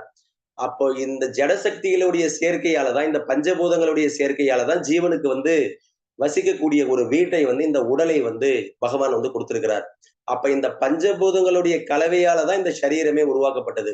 அப்ப இந்த சரீரத்தை வைத்துக்கொண்டு ஏன் நீ பகவானுக்கு சேவை செய்ய கடமைப்பட்டிருக்க அப்படின்னா இந்த உடலே அவர் போட்ட பிக்ஷை. இந்த ஜீவாத்மாவா நீ இருக்கிற இது நீயே அவருடைய ஒரு அம்சம். அப்ப ரெண்டுமே இங்க உனக்கு வழங்கப்பட்டிருக்கக்கூடிய சொத்து பத்துக்கள், நீ அனுபவித்திருக்கக்கூடிய மனைவி, மக்கள், குழந்தைகள், நீ சேர்த்திருக்கக்கூடிய ஆஸ்திகள், நீ அடையக்கூடிய புகழ்கள், நீ அடைந்திருக்கக்கூடிய எல்லா விஷயங்களுமே இங்க வந்து ஜீவனுக்கு வந்து உரிமை உள்ளவன் வந்து கிடையாது. கடைசியில இது எல்லாமே தன்னுடைய மகன்களுக்கு உடைய தகுதிகளுக்கு ஏற்றார் போல இங்க வந்து பகவான் வந்து இங்க வந்து அவங்களுக்கு தேவையான எல்லா விஷயத்தையும் வந்து என்ன பண்ணியிருக்கிறார், அவங்களுடைய குணத்திற்கு ஏற்றாறு போல அவங்களுடைய தகுதிக்கு ஏற்றாறு போல. இப்ப பிரம்மாவுடைய தகுதிக்கு அவர் 100 பிறவில வர்ணாசிர கடமையை கடைபிடிச்சதுனால அவருக்கு வந்து பிரம்மாவுடைய பதவி வந்து கிடைச்சிருக்கு. அப்போ இந்திரனுடைய ஸ்தானம் யார் நல்ல புண்ணிய கர்மங்களை 100 அஸ்வமேத யாகம் யாரு செய்திருக்கின்றார்களோ அவர்களுக்கு என்ன பதவி அப்படின்னா பிரம்மாவுடைய பதவி வந்து கொடுக்கப்படுற இந்திரனுடைய பதவி வந்து கொடுக்கப்படுறது. அப்போ தகுதிமிக்க ஜீவராசிகளுக்கு வந்து உயர்ந்த ஸ்தானத்தை வந்து பகவான் வந்து பாரபட்சம் இல்லாம கொடுத்துறார். அப்ப நமக்கு ஏன் மனித உடல் வழங்கப்பட்டிருக்கு அப்படின்னா நீ பாவம் பாதி புண்ணியம் பாதி செய்ததுனால நீ திரும்பவும் உனக்கு வந்து மனித பிரிவு வந்து கிடைச்சிருக்கு. ஏன் அந்த ஜீவராசிகளுக்கு எல்லாம் பகவான் இப்படி கஷ்டப்படுத்துறாரு அப்படின்னா கஷ்டப்படுத்தல, அவனுடைய குணம் வந்து அந்த பல பிறவில அந்த மிருக சுபாவத்தை வளர்த்ததுனால அவன் அந்த சரீரத்துல வந்து பகவான் வச்சிருக்கார். ஆனா இந்த குணங்கள் எதுவுமே நித்தியமானது வந்து கிடையாது. அப்ப குணம் வந்து அவன் வந்து மாற்றத்திற்கு வந்து குணமானது வந்து மாறிக்கிட்டே இருக்கும். அப்போ நம்ம வந்து இந்த உடலை வைத்துக்கொண்டு இப்ப உடலும் பகவான் கொடுத்தது, இந்த இந்த ஆத்மாவும் பகவானுடைய ஒரு சொத்து. நம்ம கிட்ட இருக்கக்கூடிய எல்லா அறிவாற்றல் எல்லா விஷயங்களுமே பகவான், ஐஸ்வர்யங்கள் எல்லாமே பகவான் கொடுத்தது, அவருடைய கிருபையால நமக்கு கிடைச்சது. இதெல்லாம் வச்சுக்கிட்டு நாம வந்து யாருக்கு சேவை செய்யணும் அப்படின்னா ஒரே வார்த்தையில சொல்லிடலாம், கிருஷ்ணருக்கு தான் சேவை செய்யவில்லை. ஏன்னா இது எல்லாத்துக்குமே உரிமையாளர் யாரு? அவருதான். அப்போ இந்த சனாதன தர்மம் கடைசியா சொல்ல வரக்கூடிய கருத்து என்ன அப்படின்னா வந்து கடைசியில விஷ்ணுவை திருப்திப்படுத்துவதே இந்த மொத்த வர்ணாசிர சனாதன தர்மத்துடைய முக்கியமான வந்து குறிக்கோள். ஏன்னா சனாதன தர்மம் என்ற கருத்தின் அடிப்படையில் அப்படின்னா மதம் என்பது உட்பொருளை நாம் சமஸ்கிருத வார்த்தை மூலத்திலிருந்து நாம் அறிய முயல வேண்டும். ஒரு குறிப்பிட்ட பொருளுடன் ஒன்றியிருக்கும் தன்மையை தர்மம் என்று சொல்கிறது. அப்போ பிரபுபாத் வந்து இங்க வந்து சொல்றார், அப்போ சனாதன தர்மம் தான் ஜீவனுடைய உண்மையான தர்மம். அப்போ சனாதன தர்மம் எதுல வந்து நிக்குது, எந்த ஒரு ஸ்திரத்துல அது வந்து அந்த சனாதன தர்மம் வந்து இப்படி வந்து நிக்குது அப்படின்னா வேதம் அப்படின்னு கூடிய விருட்சத்துடைய துணை கொண்டு அந்த சனாதன தர்மம் வந்து நிப்பாட்டப்படுறது. இதெல்லாம் நீங்க படிக்கணும் அப்படின்னா தர்மம் அப்படின்னு கூடிய கிரந்தத்தை வந்து நீங்க எடுத்து படிச்சீங்கன்னா உங்களுக்கு வந்து புரியும். அப்போ ஜீவனுடைய உண்மையான தர்மம் என்னது? அவன் வந்து பகவானுக்கு சேவையாற்ற வேண்டும். அப்ப அதை பத்தி சொல்றதுதான் இந்த வேதமான இந்த சனாதன தர்மம். அப்போ பகவத்கீதை அப்படின்றது வந்து சனாதன தர்மத்தை பத்தி விளக்கக்கூடிய ஒரு உயர்ந்த ஒரு கிரந்தம். அப்ப ஜீவனுடைய உண்மையான தர்மத்தை பற்றி எடுத்து சொல்வதால் இந்த பகவத்கீதையும் ஒரு வகையில வந்து சனாதன தர்மத்தை தான் வந்து பேசுகிறது. அதனாலதான் இங்க வந்து சனாதன தர்மத்தை பத்தி இங்க வந்து பிரபுபாத் வந்து இங்க வந்து எழுதியிருக்கிறார். அப்ப ஜீவனுடைய உண்மையான தர்மம் என்னது? சேவையை வந்து கிருஷ்ணருக்கு மட்டும் சேவை செய்வது. அப்ப குணத்துடைய தாக்கத்தாலதான் இவன் தமோ குணத்தாலதான் அறியாமையாலதான் இவன் என்ன பண்றான்? யாருக்கோ வந்து என்ன பண்ணிட்டு இருக்கிறான்? நாட்டிற்கு வந்து சேவை செய்யறான், இனத்திற்கு வந்து சேவை செய்யறான், ஜாதி மக்களுக்காக வந்து சேவை செய்யறான், தன்னுடைய மொழி மக்களுக்காக வந்து சேவையை வந்து ஆற்றுகின்றான். தன்னுடைய இந்தியர்கள் அப்படின்னு கூடிய உணர்வு இதெல்லாம் எதுல இருந்து பிறக்குது அப்படின்னா, இவன் வந்து தான் இந்த உடல் அப்படின்னு கூடிய அந்த தேவையில்லாத அந்த உணர்வால தான், உடல் தளத்துல வரக்கூடிய அந்த உணர்வால தான் ஜீவன் வந்து இங்க உடல் கருத்தை அடிப்படையாக வைத்து நான் இந்த ஜாதியை சேர்ந்தவன், நான் அந்த மதத்தை சேர்ந்தவன், நீங்க எல்லோரும் வந்து முகமதியர்கள், நான் வந்து இந்தியன் அப்படின்னு கூடிய இந்த சண்டை உணர்வு எல்லாம் எதன் அடிப்படையில வருது அப்படின்னா, எல்லாமே ஷரீரத்தின் அடிப்படையில வந்து வருது. இப்ப அந்த முகமதிய மதத்துல இருக்கக்கூடிய ஒரு நபர் வந்து அந்த சுவாமி வந்து அடுத்த பிறவில திரும்பவும் வந்து ஹிந்துவா பிறந்தார் அப்படின்னா, அவர் தன்னை ஹிந்துவா வந்து அடையாளப்படுத்திக்குவார். அப்போ நம்முடைய உடல் வந்து இந்த உடல் சம்பந்தமான இந்த புறத்தோற்றங்கள் அழியக்கூடிய இந்த புறத்தோற்றத்தை அடிப்படையா வைத்து ஒரு மதம் வந்து இருந்தது அப்படின்னா, அந்த மதம் வந்து அந்த மதத்தால என்ன கொண்டு வர முடியாது அப்படின்னா, சமத்துவத்தை வந்து கொண்டு வர முடியாது. அப்போ இந்த உடல் அழியக்கூடிய விஷயத்தை அடிப்படையா வச்சு உருவாக்கப்பட்ட மதங்கள் எதுவுமே உலகத்துல வந்து அமைதியையோ சமத்துவத்தை வந்து கொண்டு வர முடியாது. அப்ப சனாதன தர்மம் மட்டும்தான் இந்த இந்திய நம்முடைய பகவத்கீதை சனாதன தர்மத்தை பத்தி பேசுகிறது, வர்ணாசிர தர்மத்தை வந்து பேசுகிறது, ஜீவனுடைய ஆதாரத்தன்மையை வந்து பேசுகிறது. அப்ப இந்த பகவத்கீதை கருத்துக்களை வந்து எல்லோரும் ஒரு மனதோட பொறாமையின்றி எல்லா மதத்துல உள்ளவர்களும் ஏற்றுக்கொண்டாங்க அப்படின்னா, தான் இந்த உடல் இல்லை, இந்த பிறவில தான் நான் முகமதியனாக, கிறிஸ்தவனாக, ஜெயினனாக, பௌத்தனாக பிறந்திருக்கிறேன். நம்முடைய உண்மையான இது கூட உண்மையான ஸ்தானம் கிடையாது. இது கூட உடலோட முடியக்கூடிய ஒரு ஸ்தானம். இந்த உடலை விட்டுட்டோம் அப்படின்னா நான் முகமதியனும் கிடையாது, இந்துவும் கிடையாது, கிறிஸ்தவனும் கிடையாது அப்படின்னு கூடிய விஷயத்தை வந்து இந்த அன்பர்கள் எல்லோரும் புரிய வேண்டும். அப்பொழுது எப்ப புரியும் அப்படின்னா, உண்மையிலேயே அவர்கள் பகவத்கீதையை நன்கு தேர்ச்சி பெற்ற பக்தர்கள்ட்ட இருந்து அவர்கள் பொறாமையின்றி கேட்டு இதனுடைய கருத்துக்களை வந்து அவர்கள் வந்து என்ன பண்ணணும் அப்படின்னா உள்வாங்க முயற்சி செய்ய வேண்டும். அப்ப உடல் கருத்தை வந்து வைத்து இந்த ஹிந்து தர்மமானது உருவாக்கப்படலை. நான் பிராமணன், சத்திரியன் எல்லாரும் அப்படிதான் நினைச்சிட்டு இருக்கிறாங்க. அப்ப இருந்தாலும் எதனால இந்த ஜாதி பிரிவுகள், இந்த இந்த வர்ணத்துடைய பிரிவுகள் இங்க 4வது அத்தியாயத்துல சாதுர்வர்ண மயா சிருஷ்டம் குணகர்ம விபாகசக அப்படின்னா எல்லோரும் அந்த 4 வார்த்தையை மட்டும் எடுத்துக்கிறாங்க. சாதுர்வர்ணம் மயா சிருஷ்டம் இல்லப்பா, அதுக்கு அடுத்த வரியில அடுத்த பாதத்துல சொல்லப்படுது எதன் அடிப்படையில பகவான் இந்த ஜாதியை பிரிச்சிருக்காரு அப்படின்னா, பிரிச்சுதான் ஆகணும் கண்டிப்பா. ஏன்னா எல்லாரும் ஒரே கேட்டகரி கிடையாது. எல்லாருமே தயிர் சாதம் மட்டும் சாப்பிடக்கூடிய நபர்கள் கிடையாது. புரிஞ்சுக்கிட்டீங்களா? பசுவுகிட்ட இருந்து பசுவை இறைவனா, பசுவை வந்து லக்ஷ்மியா வணங்கக்கூடிய நபரும் இங்க இருக்கிறாங்க. பசுவை வந்து கூறு போட்டு வியாபாரம் செய்யக்கூடிய ஈவிரக்கம் இல்லாம பசுவையே வதம் செய்யக்கூடிய நபர்களும் இந்த உலகத்துல இருக்காங்க. அவர்கள் 2 பேரும் எப்படி ஒரே ஸ்தானத்துல வந்து எடுத்துட்டு வந்து நிப்பாட்ட முடியும்? அதே போலதான் இங்க தயிர் சாதம் ஒரு நபருக்கு பிடிக்கும், இன்னொரு நபருக்கு வந்து வேற ஒரு அசைவ உணவு தான் வந்து பிடிக்கும். அப்போ இங்க வந்து உணவே வந்து வேறுபடுது. இப்ப வந்து சத்துவ குணத்துல உள்ளவர் வந்து இடது கையை இப்படி தலையில வச்சு ஒரு கழிச்சுதான் வந்து படுப்பார். இது வந்து சத்துவ குணத்துல இருக்கிறவங்களுடைய ஒரு அறிகுறி. அப்போ ரஜோ குணத்துல இருக்கிறவங்க வந்து இப்படி மல்லாக்க வந்து படுத்துக்கிட்டு என்ன பண்ணுவாங்க, வடிவேல் மாதிரி விட்டத்தை வந்து பார்த்துக்கிட்டு வந்து படுத்துட்டு இருப்பாங்க. தமோ குணத்துல இருக்கிறவங்க வந்து குப்புற வந்து படுத்துட்டு இருப்பாங்க. அப்போ ஏன் எல்லாரும் ஒரே மாதிரி படுக்க மாட்டாங்க சுவாமி அப்படின்னா, அவங்க எந்த குணத்துல இருக்காங்கன்றத வந்து எதை வச்சு சொல்லிடலாம் அப்படின்னா, அவர்கள் சாப்பிடக்கூடிய பதார்த்தத்தை வைத்து, அவர்கள் பேசக்கூடிய அந்த அறிவார்ந்த முறையில எப்படி பேசுறாங்க, அவங்களுடைய வார்த்தைகளை வைத்து, அவர்கள் எதை விருப்பப்படுகின்றார்கள் அப்படின்னு கூடிய விஷயத்தை வைத்து, அவர்களுடைய அவர்கள் யாரை வழிபடுகின்றார்கள் அப்படின்றத வைத்து, அவர்கள் எப்படி உறங்குகின்றார்கள் அப்படின்றத வைத்து, இந்த நபர் இந்த ஜீவாத்மா என்ன குணத்தால இருக்கின்றான் அப்படின்றத வந்து இந்த அறிகுறிகள் எல்லாம் வைத்து என்ன பண்ண முடியும், ஓரளவிற்கு வந்து கணிக்க முடியும். அப்போ இங்க ஒரு விஷயம் வந்து ஏன் இந்த இந்து மதத்துல மட்டும் எல்லாருக்கும் ஒரு கசப்பு இருக்கு அப்படின்னா, நம்ம ஆட்களுக்கு ஜாதி வந்து பிரிவு இருக்கு. எல்லாரும் ஒரேதான், எல்லாரும் சமம். எப்படி சமம்? சமமா எப்படி இங்க மாற முடியும்? மாற முடியாது இல்லையா?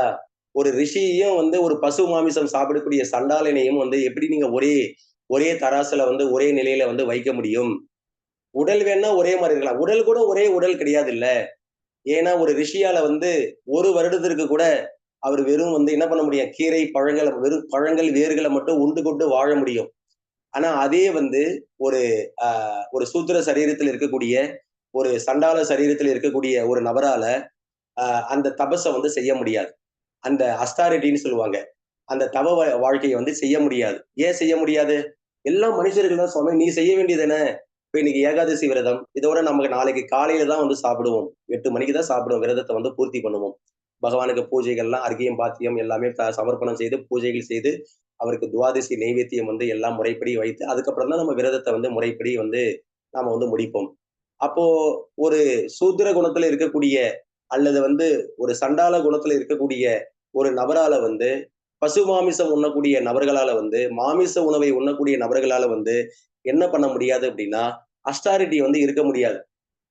அப்போ ஏன் இருக்க முடியாது அப்படின்னா எல்லா சாமி ஒரே மனுஷர்கள் தானே, இருக்க வேண்டியதானே அப்படின்னா அந்த மனித தோற்றத்திலேயே வந்து பார்க்கக்குள்ள இந்த சரீரம் வந்து சத்வகுணத்தால உருவாக்கப்பட்டது. ஒரு ரிஷியோடைய சரீரமோ ஒரு பிராமணனுடைய சரீரமோ அங்க ஜாதிய சொல்லல, குணத்தை தான் சொல்லப்படுது. குணகர்ம உபாகசக.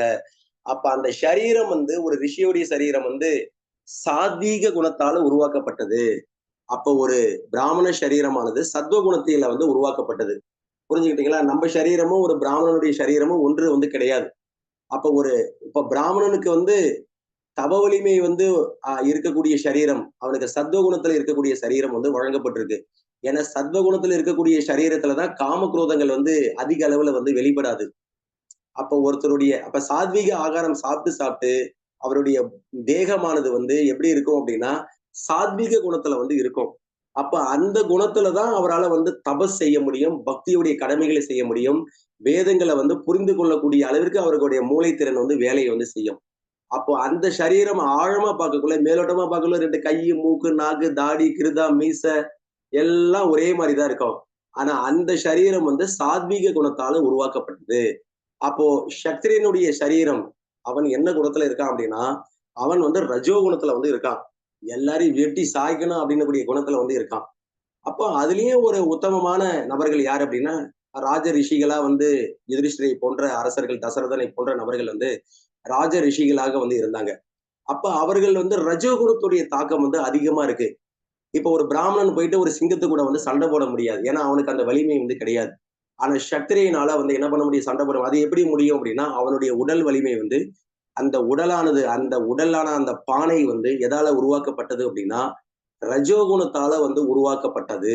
இயற்கை வந்து அந்த சரீரத்தை அவனுக்கு அந்த குணத்துல அவன் இருக்கிறதுனால அவனுக்கு ரஜோகுணத்துடைய ஒரு சரீரத்தை வந்து இயற்கை வந்து கொடுத்திருக்கு. அப்ப வைசியர்கள் வந்து வியாபார வணிகர்கள் அவர்களுடைய மூளை வந்து எதால உருவாக்கப்பட்டது அப்படின்னா அவர்கள் எப்பொழுதுமே இந்த வியாபாரத்துடைய நுணுக்கங்கள் அவர்களை மாதிரி யாரும் வந்து கணக்கு போட முடியாது. ஏன்னா அவங்களுடைய சரீரம் அவர்களுக்கு வீரம்லாம் பெருசா கிடையாது. ஆனா அவர்களால என்ன பண்ண முடியும் அப்படின்னா நல்ல வியாபார நுணுக்கங்களை வந்து என்ன பண்ண முடியும் அப்படின்னா செய்ய முடியும். அதனாலதான் அவங்களுடைய உடலானது வந்து எந்த சரீரத்துல உருவாக்கப்பட்டிருக்கு அப்படின்னு குணத்தால ரஜோகுணமும் தமோ குணமும் கலந்து அந்த சரீரத்தை வந்து உருவாக்கப்பட்டது. பெண்கள் சூத்திரர்கள் பெண்கள் இவர்களுடைய தேகம் வந்து எந்த குணத்தால உருவாக்கப்பட்டிருக்கு அப்படின்னா முழுக்க தமோ குணத்தால வந்து உருவாக்கப்பட்டிருக்கு. யாரும் தவறா நினைக்க வேண்டாம், அடியன் யாரையும் குறைத்து சொல்லல. இதெல்லாம் வந்து தெரிஞ்சாதான் நாம எந்த அளவிற்கு கீழே இருக்கோம், கிணத்துல எவ்வளவு ஆழம் வந்து விழுந்து அந்த கிளையை பிடிச்சிட்டு இருக்கோம், இன்னும் நம்ம எவ்வளவு மேல ஏறணும் அப்படின்னு கூடிய அந்த ஒரு என்ன சொல்றது அந்த ஒரு பய உணர்ச்சி வந்து நமக்கு வரும், ஒரு தீவிரம் வந்து வரும். இப்ப நாம எந்த அளவுக்கு கீழே விழுந்திருக்கோம், மேல இருந்து எத்தனை மாடியில இருந்து நம்ம எவ்வளவு உயரத்துல வந்து இருக்க வேண்டிய நபர் வைகுண்டத்துல நம்ம எவ்வளவு கீழே இந்த உலகத்துல வந்து நம்ம எந்த சரீரத்துல வந்து நம்ம விழுந்திருக்கோம்னு கூடிய அந்த நிலை, அந்த ஆதார நிலையை விளக்குறதே இந்த உலகத்துல இருக்கக்கூடிய ஒரே ஒரு மதம்னா அது சனாதன தர்மமான இந்த வர்ணாச தர்மமான இந்த வேத தர்மமான இந்த சனாதன தர்மம் மட்டும்தான், இந்து மதம் மட்டும்தான். அப்ப இந்த உலகத்துல இருக்கக்கூடிய எல்லோராலையும் கடைபிடிக்கப்பட வேண்டிய ஒரு மதம்னா அது சனாதன மதம். அதுதான் நித்தியமான மதம், ஜீவன் கடைபிடிக்க வேண்டிய உண்மையான நித்தியமான மதம். அப்போ பெண்ணுடைய சரீரம், சூத்திரனுடைய சரீரம் வந்து அந்த சரீரத்திலாம் வந்து என்ன வராது அப்படின்னா பக்தி எல்லாம் வராது அவ்வளவு ஈஸியா. சூத்திரன் வந்து அவன் ஏன் கலியுகத்துல எல்லாரும் சூத்திரர்கள் அப்படின்னா கலோ சூத்திர சம்பவக. ஏன் அப்படின்னா அவனுக்கு மது, மங்கை, மாது, மாமிசம், மது, மாது, சூது இந்த 4 விஷயங்கள் தான் இன்னைக்கு இருக்கக்கூடிய மக்கள். இப்ப பெரிய பணக்காரனா இருக்கலாம், கோட்டு சூட்டு பூட்டு எல்லாம் போட்டிருக்கலாம். அவர் என்ன சுவாமி பண்ணுவார் அந்த சுவாமி அப்படின்னா அந்த சுவாமி பணத்தை சம்பாதிப்பார், சம்பாதிச்சுட்டு வந்து பெரிய ஒரு 5 ஸ்டார் 7 ஸ்டார் ஹோட்டல்ல போயிட்டு மாமிச உணவை வந்து சாப்பிடுவார். இது வந்து என்ன குறிக்குது அப்படின்னா, அவர் வந்து சூத்திர குணத்துல இருக்கிறார், அந்த குணத்தை தான் சொல்லுது.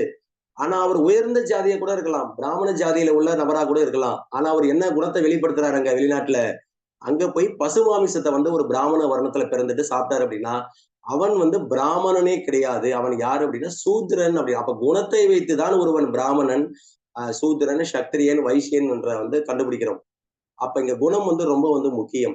அப்ப அவன் வந்து அங்க போய் ஒரு மாமிசத்தை சாப்பிடக்குள்ள, இப்ப பணத்தை வந்து சம்பாதிக்கிறார், இதுக்காக மாமிசம் சாப்பிடுவார், மது அருந்துவார், அழகான பெண்களை வந்து என்ன பண்ணுவார், விலை கொடுத்து வாங்கி அனுபவிப்பார், அதுக்கப்புறம் சூதாடுவார். அப்ப கலியுகத்துல எல்லாருமே சூத்திரர்கள். ஏன் பாகவதம் சொல்லுது அப்படின்னா, மந்த சுமதமதியம் மந்த பாக்கியவான்.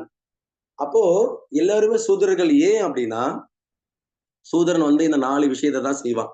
அவனுக்கு அதை தவிர வந்து வேற எதுவுமே வந்து தெரியாது. அப்ப சூத்திரனுடைய சரீரமும் குறிப்பா வந்து பெண்களுடைய சரீரமும் இவர்களுடைய சரீரம், இதுக்கு அடுத்த நிலையில உள்ள எல்லாருடைய சரீரமுமே முழுக்க முழுக்க தமோ குணத்துடைய கலவையால வந்து என்ன பண்ணப்பட்டிருக்குன்னா, இவங்களுடைய சரீரத்தை வந்து இயற்கையை வந்து வடிவமைச்சு இந்த ஜீவாத்மாவை வந்து உள்ளார வச்சிருக்கு.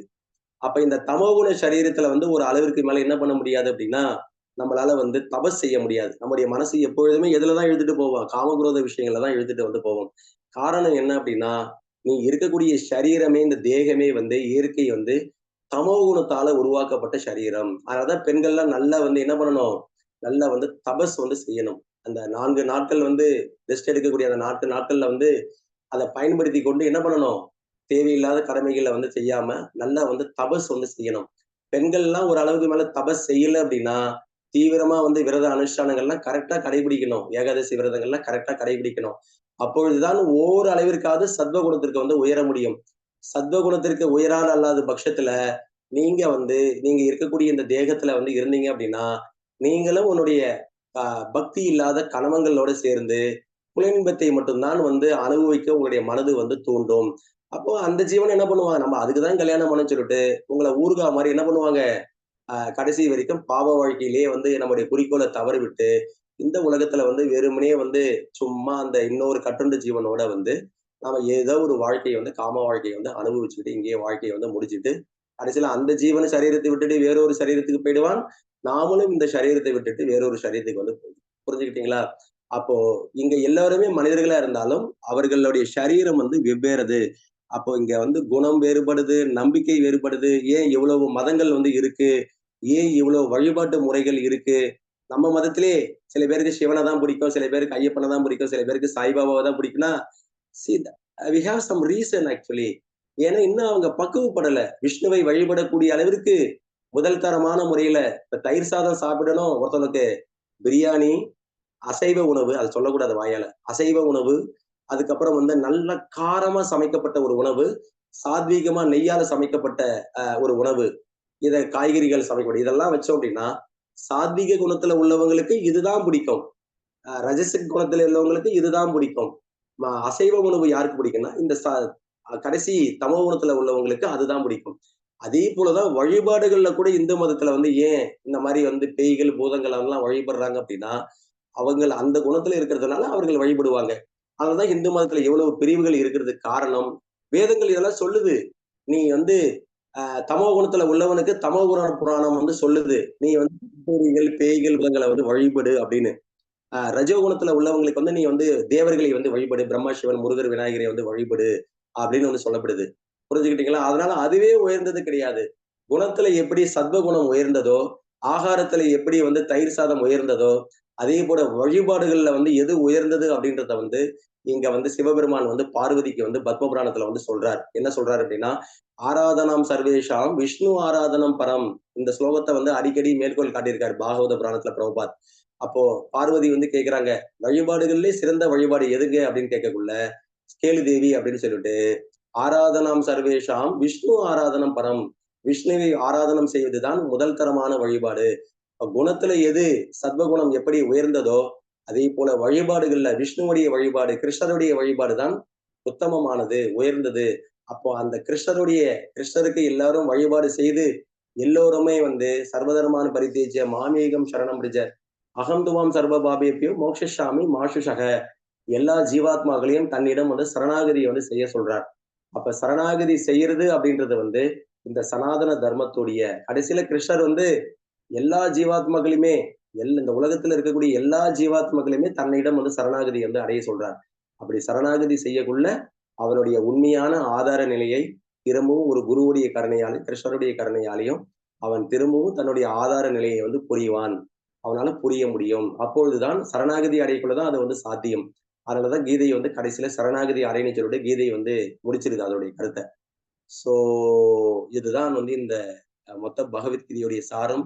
எதனால குணங்கள்ல வந்து பேசப்படுறது, நம்பிக்கை எப்படி உருவாகுது, இது எல்லாமே அடியன் வந்து ஏதோ அடியனுடைய சக்திக்கு முடிந்த வரையில் உங்களுக்கு வந்து விண்ணப்பம் செய்திருக்கிறேன். இதெல்லாம் புரிஞ்சுக்கிட்டு நம்ம பக்தியை எவ்வளவு தீவிரமாக கடைபிடிக்க வேண்டும் என்பதை வந்து நாம வந்து இதை வைத்துக்கொண்டு நாம வந்து புரிய வேண்டும். ஓகே, ஹரே கிருஷ்ண கிருஷ்ண கிருஷ்ண ஹரே ஹரே, ஹரே ராம ராம ராம ஹரே ஹரே. ஏதாவது கேள்வி சந்தேகம் இருந்தா கேட்கலாம். ஹரே கிருஷ்ணா பிரபுஜி, அருமையான கிளாஸ் பிரபுஜி. சனாதன தர்மம் பிளஸ் அந்த மதம், இந்த தர்மம்ன்ற மதம்ன்றதுக்கு ரெண்டுக்குமே எனக்கு ரொம்ப கன்ஃபியூஷன். யூஸ்வலி நாங்க பக்தி சாஸ்திரம் படிச்ச வரைக்குமே கூட என்ன எனக்கு புரியாம தான் இருந்துச்சு. But now clear. இப்ப என்னன்னா வேற மிலேச்சர் மதங்கள்ல எடுத்துக்கிட்டீங்கன்னா, இப்ப புனித நூல்கள்ல சப்போஸ் அவங்களுக்கு ஆத்மா இருக்கு, நான் உடல் தான் அப்படின்ட்டு அவங்களுக்கு அந்த நூல்ல சொல்லியிருந்தா, சப்போஸ் ஈஷாவாசியம் சர்வம் பகவானோட சொத்து இந்த மாதிரி எல்லாம் அவங்களுக்கு அந்த அறிவுரைகள்லாம் சொல்லப்பட்டிருந்தா அவங்களும் வந்து இந்த மாதிரி மதத்தை ஃபாலோ பண்ணியிருக்க முடியுமா? அந்த மாதிரி ஒரு கேள்வி இருக்கு பிரபு. இன்னொன்னு, நம்மளோட மதத்துல வந்து இவ்வளவு சொல்லியிருக்கீங்க, அந்த குணத்துக்கு தகுந்த மாதிரி தான் இருக்கும் அப்படின்ற பட்சத்துல அவங்க ஏன் வந்து சனாதன தர்மத்தை இன்னும் முழுமையா ஏத்துக்கல? அதுதான் வேற வேற மதங்களை வந்து அந்த குணத்துக்கு தகுந்த மாதிரி நம்ம வழிபடுறோம் அந்த மாதிரி பிரபு. இன்னொன்னு வந்துட்டு தர்மம் வந்துட்டு வித்துட்டு நீ எந்த சரணடைன்னு சொல்றாரு. அந்த தர்மங்கிறது என்னன்னு சொல்றாரு? கடமையா இல்ல வந்து என்ன மாதிரி தர்மம்? சர்வதர்மான் பரிதேட்சம். அதாவது நீங்க 3 கேள்வி கேட்டிருக்கீங்க. இது எல்லாத்துக்கும் சேர்த்து ஒரே பதிலா அப்படின்னு வந்து சொல்றேன். கடைசியில தர்மம் அப்படின்னக்கூடிய வார்த்தை வந்து எதை குறிக்குது அப்படின்னா, அவன் செய்யக்கூடிய தர்மம் அப்படின்னக்கூடிய வார்த்தை எதை குறிக்குது? யாரால சொல்ல முடியும்? பிரபுபாத் வந்து பாகவத்துல எழுதியிருக்கார், பகவத்கீதையிலேயே எழுதியிருக்கார்.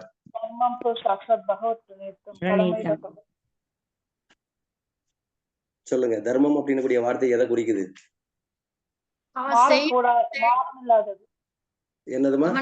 செயல்கள் வந்து எப்படி இருக்கோ அதை பொறுத்து அமைஞ்சது. ஓ, ஓகே. அடுத்தது வேற யார் சொல்ல முடியும்? கடமைகள் பிரபு, ஆசிரம தர்மம். Super super. அதுதான். சொல்லுங்க, மேகஷாமலி மாதாஜி சொல்ல விருப்பப்படுறீங்களா?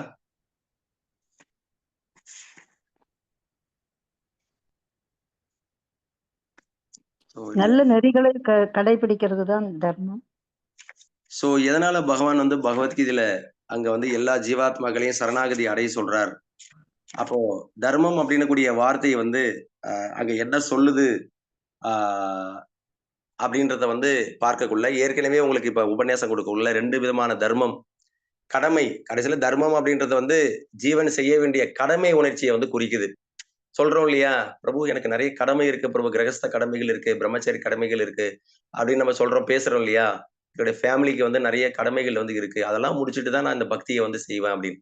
ஆனா அதெல்லாம் சொல்றதுக்கு என்ன காரணம் அப்படின்னா, உன்னுடைய உண்மையான கடமை வந்து இந்த சனாதன தர்மம், இந்த சனாதன தர்மம் வர்ணாசிர கடமை தான் உன்னுடைய உண்மையான கடமை அப்படின்றத வந்து நாம வந்து மறந்த காரணத்தாலதான் ஏதோ ஒரு கடமையை வந்து தர்மமாக வந்து என்ன பண்றோம், அந்த விஷயத்தையே நாம வந்து தர்மமாக வந்து ஏற்றுக்கொள்றோம்.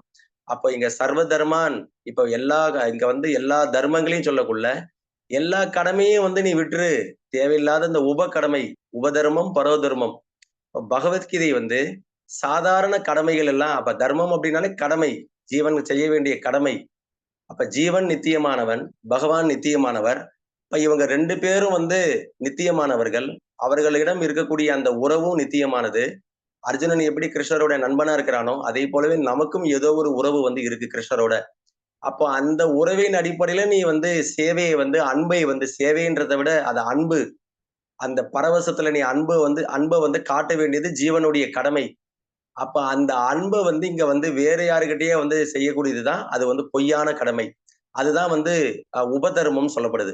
அதெல்லாம் வந்து ஒரு சாதாரண தர்மம். அந்த தர்மத்தெல்லாம் தூக்கி போட்டுரு, உண்மையான தர்மம் வந்து என்னிடம் சரணாகதி அடைந்து எனக்கு வந்து சேவையை வந்து ஆற்றுவதுதான் அப்படின்றதுதான் இந்த கீதையுடைய சாரம்.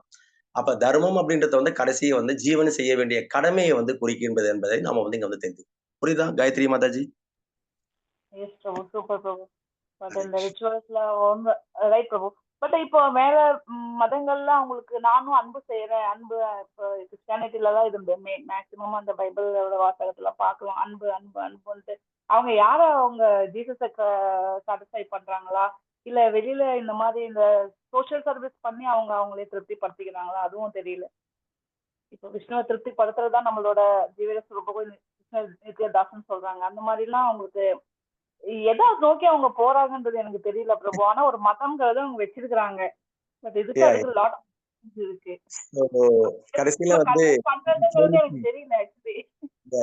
இந்த கேள்விக்கு பதில் உங்களுக்கு உபன்யாசத்துல சொல்லிட்டேன். அதை நான் திரும்பவும் உங்களுக்கு ஞாபகப்படுத்துறேன். கடைசியில இவ்வளவு மத பிரிவுகள் எதனால இருக்கு அப்படின்னு வந்து பார்க்கக்குள்ள ஒரே ஒரு காரணம் தான். கடைசியில உலகத்தில் இருக்கக்கூடிய சனாதன தர்மம் என்பது எல்லா ஜீவாத்மாவுக்கும் கொடுக்கப்பட்ட நித்தியமான கடமை. அதுதான் சனாதன தர்மம். எல்லாருமே சனாதன தர்மத்தை ஏன் பின்பற்றணும், ஏன் எல்லாருமே ஏற்றுக்கொள்ள மாட்டாங்க அப்படின்னா, ஏன் எல்லாரும் மத்த கடமையை வந்து இருக்காங்க அப்படின்னா, அந்த ஜீவன் வந்து கடைசியில அவனுடைய குணத்துடைய தாக்கத்தால என்ன பண்ணிடுறான் அப்படின்னா, பகவான் மேல இருக்கக்கூடிய அந்த நம்பிக்கை வந்து அவன் வந்து இழந்ததுதான் அவனுக்கு இருக்கக்கூடிய அந்த ஆழமான பொறாமை தான் வந்து காரணம்.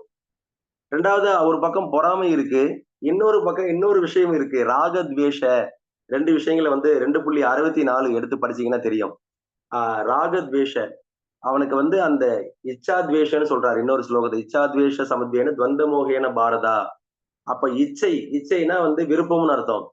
ஜீவனுக்கு வந்து பல விருப்பங்கள் வந்து இருக்கு. இதுதான் இவ்வளவு மதங்கள் உருவாறதுக்கு வந்து காரணம். என்ன இச்சை இருக்கு அப்படின்னா, சாதாரணமான இச்சையெல்லாம் கிடையாது. சில ஜீவன்களுக்கு வந்து நானே இறைவனா மாறணும் கூடிய அளவுக்கு ஒரு கேவலமான இச்சை வந்து இருக்கு. ஏதோ அவனுக்கு காம விருப்பம் இருக்கு, கருதப்படுற மாதிரி இதை வந்து உலகத்துல பெரிய செல்வந்தனா வரணும், மாமிசம் சாப்பிடணும்னு ஒரு விருப்பம் இருந்தா சரி, நீ வந்து மத்த சாதாரண உபதர்மத்தை வந்து வேறொரு மதத்தை வந்து நீ கடைபிடிக்கலாம்னு வந்து சொல்லலாம். நம்ம மதத்துல இருக்கு, நீ மாமிசம் சாப்பிடணும்னா கூட நீ வந்து பூதங்கள் பிரேதங்கள் இவங்களை வந்து நீ வழிபடலாம், காளியை வழிபடலாம் அப்படின்னு சொல்லிட்டு சாஸ்திரங்களை சொல்லப்பட்டிருக்கு. மக்கள் வந்து அதுக்காக மாமிசம் சாப்பிடுறதுக்காக நீங்க வேற மதம் மாற வேண்டியது கிடையாது. நீங்க எந்த மாமிசம் சாப்பிடுறதா இருந்தா கூட வந்து நீங்க காளிக்கு வந்து நெய்வேத்தியம் பண்ணி நீங்க வந்து சாப்பிடலாம்னு சொல்லிட்டு நம்ம சாஸ்திரத்திலே சொல்லப்படுறது. சோ கடைசியில மக்கள் வந்து இவ்வளவு தூரம் மதம் மாறுறதுக்கு வந்து என்ன காரணம் அப்படின்னா, அவர்களுக்கு அந்த இச்சா துவேஷ தன்னுடைய விருப்பங்களை நிறைவேற்றுறதுக்கு வந்து இந்து மதமானது வந்து ஒரு பெரும் தடைக்கல்லா வந்து இருக்கு. இப்ப வெளிநாட்டுக்கு வந்து போயிட்டு ஏன் வெளிநாட்டு கலாச்சாரத்துல மக்கள் இவ்வளவு வெறி கொண்டு எல்லாரும் வெளிநாட்டுல படிக்கணும், வெளிநாட்டிலே வேலை செய்யணும், அங்கேயே வந்து citizen of the USA France அப்படின்னு வந்து ஏன் இப்படி பந்தா பண்ணிட்டு திரியிறான் அப்படின்னா, அவன் வந்து மிலேச்சனா வந்து மாறிட்டான். ஏன் அவனுக்கு அது மேல கவர்ச்சி இருக்கு அப்படின்னா, இவனுக்கு பல டிசைர் இருக்கு. அவனை போலவே அந்த வெள்ளைக்காரனை போலவே இவனுக்கு என்ன இருக்கு அப்படின்னா, இவனுக்கும் அவனை போலவே வந்து மதம் என்னக்கூடிய பெயர்ல ஒரு பெயரளவுல ஒரு விஷயத்தை கடைபிடித்து அதை வந்து நானும் ஒரு மதத்தை கடைபிடிப்பவன் அப்படின்றத வந்து ஊரை ஏமாத்துவதற்காக, அதே நேரத்துல இவன் தன்னுடைய புலன்பத்தை வந்து திருப்திப்படுத்திக்கிறதுக்காக வந்து இவன் வந்து அந்த மதங்களை வந்து ஏற்றுக்கொள்றான். இதுதான் உங்க கேள்விக்கான பதில். புரிஞ்சுக்கிட்டீங்களா? அதாவது நான் அடின்னு சொல்றது என்ன சொல்ல வரேன் அப்படின்னா, சோ இவனுடைய விருப்பங்கள் வந்து ஒரு அளவுக்கு மேல இங்க என்ன பண்ண முடியாதுன்னா, இப்ப வந்து இங்க இந்து மதத்துல சில சட்டங்கள்லாம் இருக்கு, அதை மீறி எல்லாம் செயல்பட முடியாது. ஒரு அளவிற்கு மேல இப்ப நம்ம வீட்டிலேயே பசு மாமிசத்தை எட்டு வந்ததெல்லாம் சாப்பிட முடியாது. அப்ப ஒரு அளவுக்கு மேல அவனால வந்து அங்க இருக்கிற மாதிரி லிவிங் டுகெதர் எல்லாம் நம்ம மதத்துல வாழ முடியாது. நீ முறைப்படி ஒரு பெண்ணை ஏற்றுனா கல்யாணம் பண்ண நீ விருப்பப்படுற அப்படின்னா நீ திருமணம் தான் செய்யணும். இந்த லிவிங் டுகெதர்ல கொஞ்ச நாள் வாழ்ந்து அப்படியே கொஞ்ச நாள் கழிச்சுட்டு அவங்களை விட்டுட்டு இன்னொரு லிவிங் டுகெதர். அப்ப இத மாதிரி பல கொடூரமான ஆசைகள் வந்து ஜீவனுக்கு வந்து இருக்கு.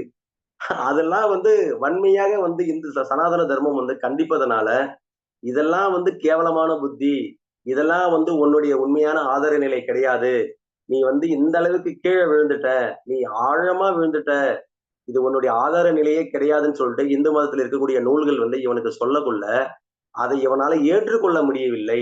அதை ஏற்றுக்கொள்ளக்கூடிய அளவுக்கு பக்குவம் வந்து இவனுக்கு கிடையாது. அப்ப உடனே என்ன பண்ணிடுறான் அப்படின்னா, அதை வந்து வன்மையா வந்து இந்து மத நூல்கள் எல்லாம் வந்து கற்பனையானது அப்படின்னு சொல்லிட்டு கண்டிக்க ஆரம்பிக்கிறான். சோ கடைசியில இவ்வளவு மதங்கள் உருவானதுக்கு ஒரே காரணம் இவனுடைய புலனின்ப வெறி தான் காரணம்ன்றதுதான் என்னுடைய கருத்து. இங்க ஆச்சாரியர்கள் சொல்ல வரக்கூடிய கருத்து. அந்த புலன்பை எண்ணத்தை வந்து தடை விதிக்காம எந்த மதம் இருக்கோ அந்த மதத்துக்கு வந்து போயிடலாம். அதற்கு சிறந்த மதம் எது அப்படின்னா கிறிஸ்தவ மதம். நீங்க பசுமாமிசம் சாப்பிட்டுக்கலாம், பன்னிகரியும் சாப்பிட்டுக்கலாம், என்ன வேணா சாப்பிட்டுக்கலாம்.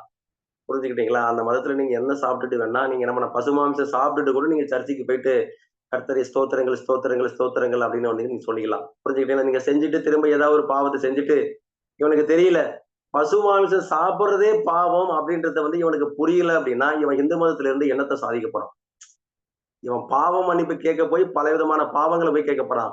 ஆனா அவங்களுக்கு தெரியல பசுமாமிசம் சாப்பிடுறதே ஒரு பாவம் அப்படின்றதே வந்து அவனுக்கு புரியல அப்படின்னா அவன் இன்னும் வந்து இதெல்லாம் புரிந்து கொள்ளக்கூடிய அளவிற்கு அவனுக்கு வந்து இன்னும் அவனுடைய குணம் வந்து இல்லைன்றதுதான் அடியனுடைய கருத்து.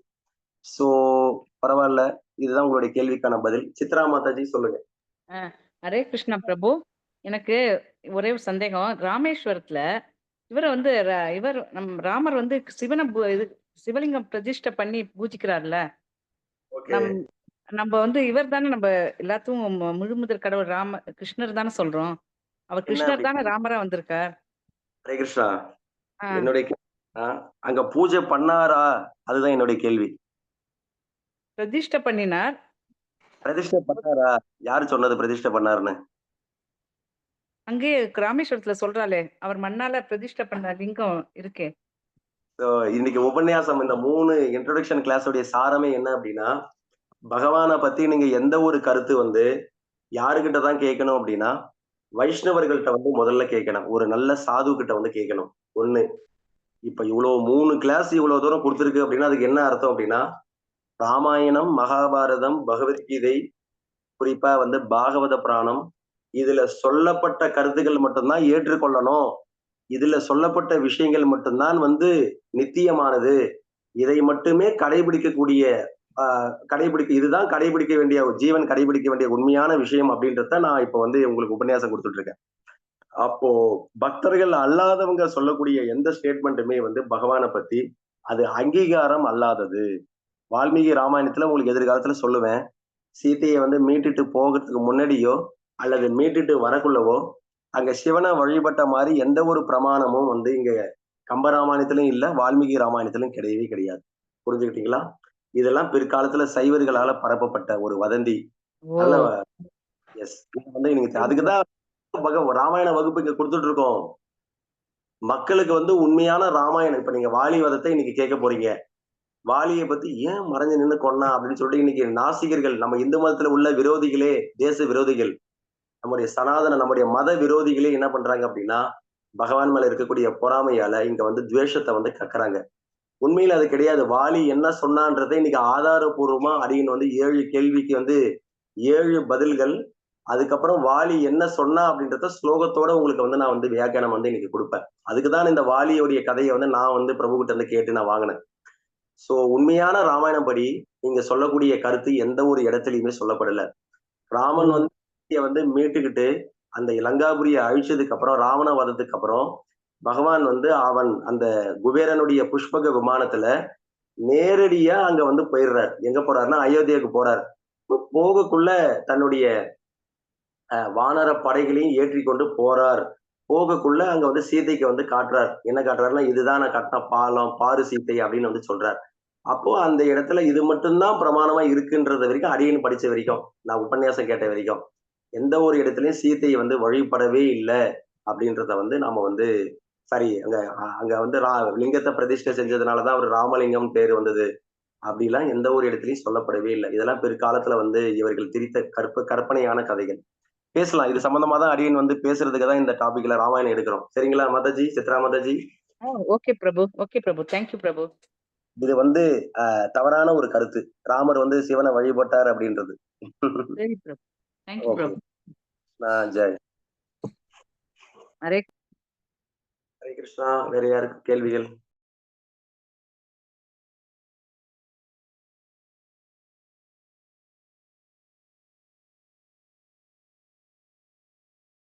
சந்தேகம்?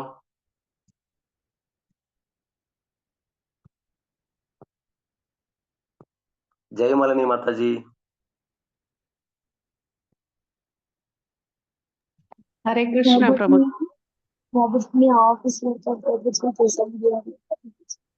கேட்டீங்களா இல்லையா ஒழுங்கா? அது சூப்பரா கேட்டுட்டு இருக்கீங்க. ஓகே. மோனா மாதாஜி,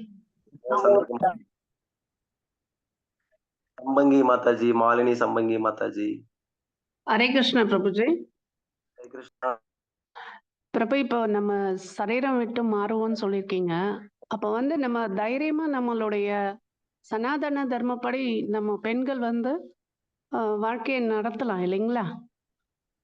சரி, அதாவது எதிர்க்கிற தைரியம் இருக்கு இல்லைங்களா அவங்களுக்கு? என்ன தைரியம்? எதை எதிர்க்க போறீங்க? யாரை எதிர்க்க போறீங்க?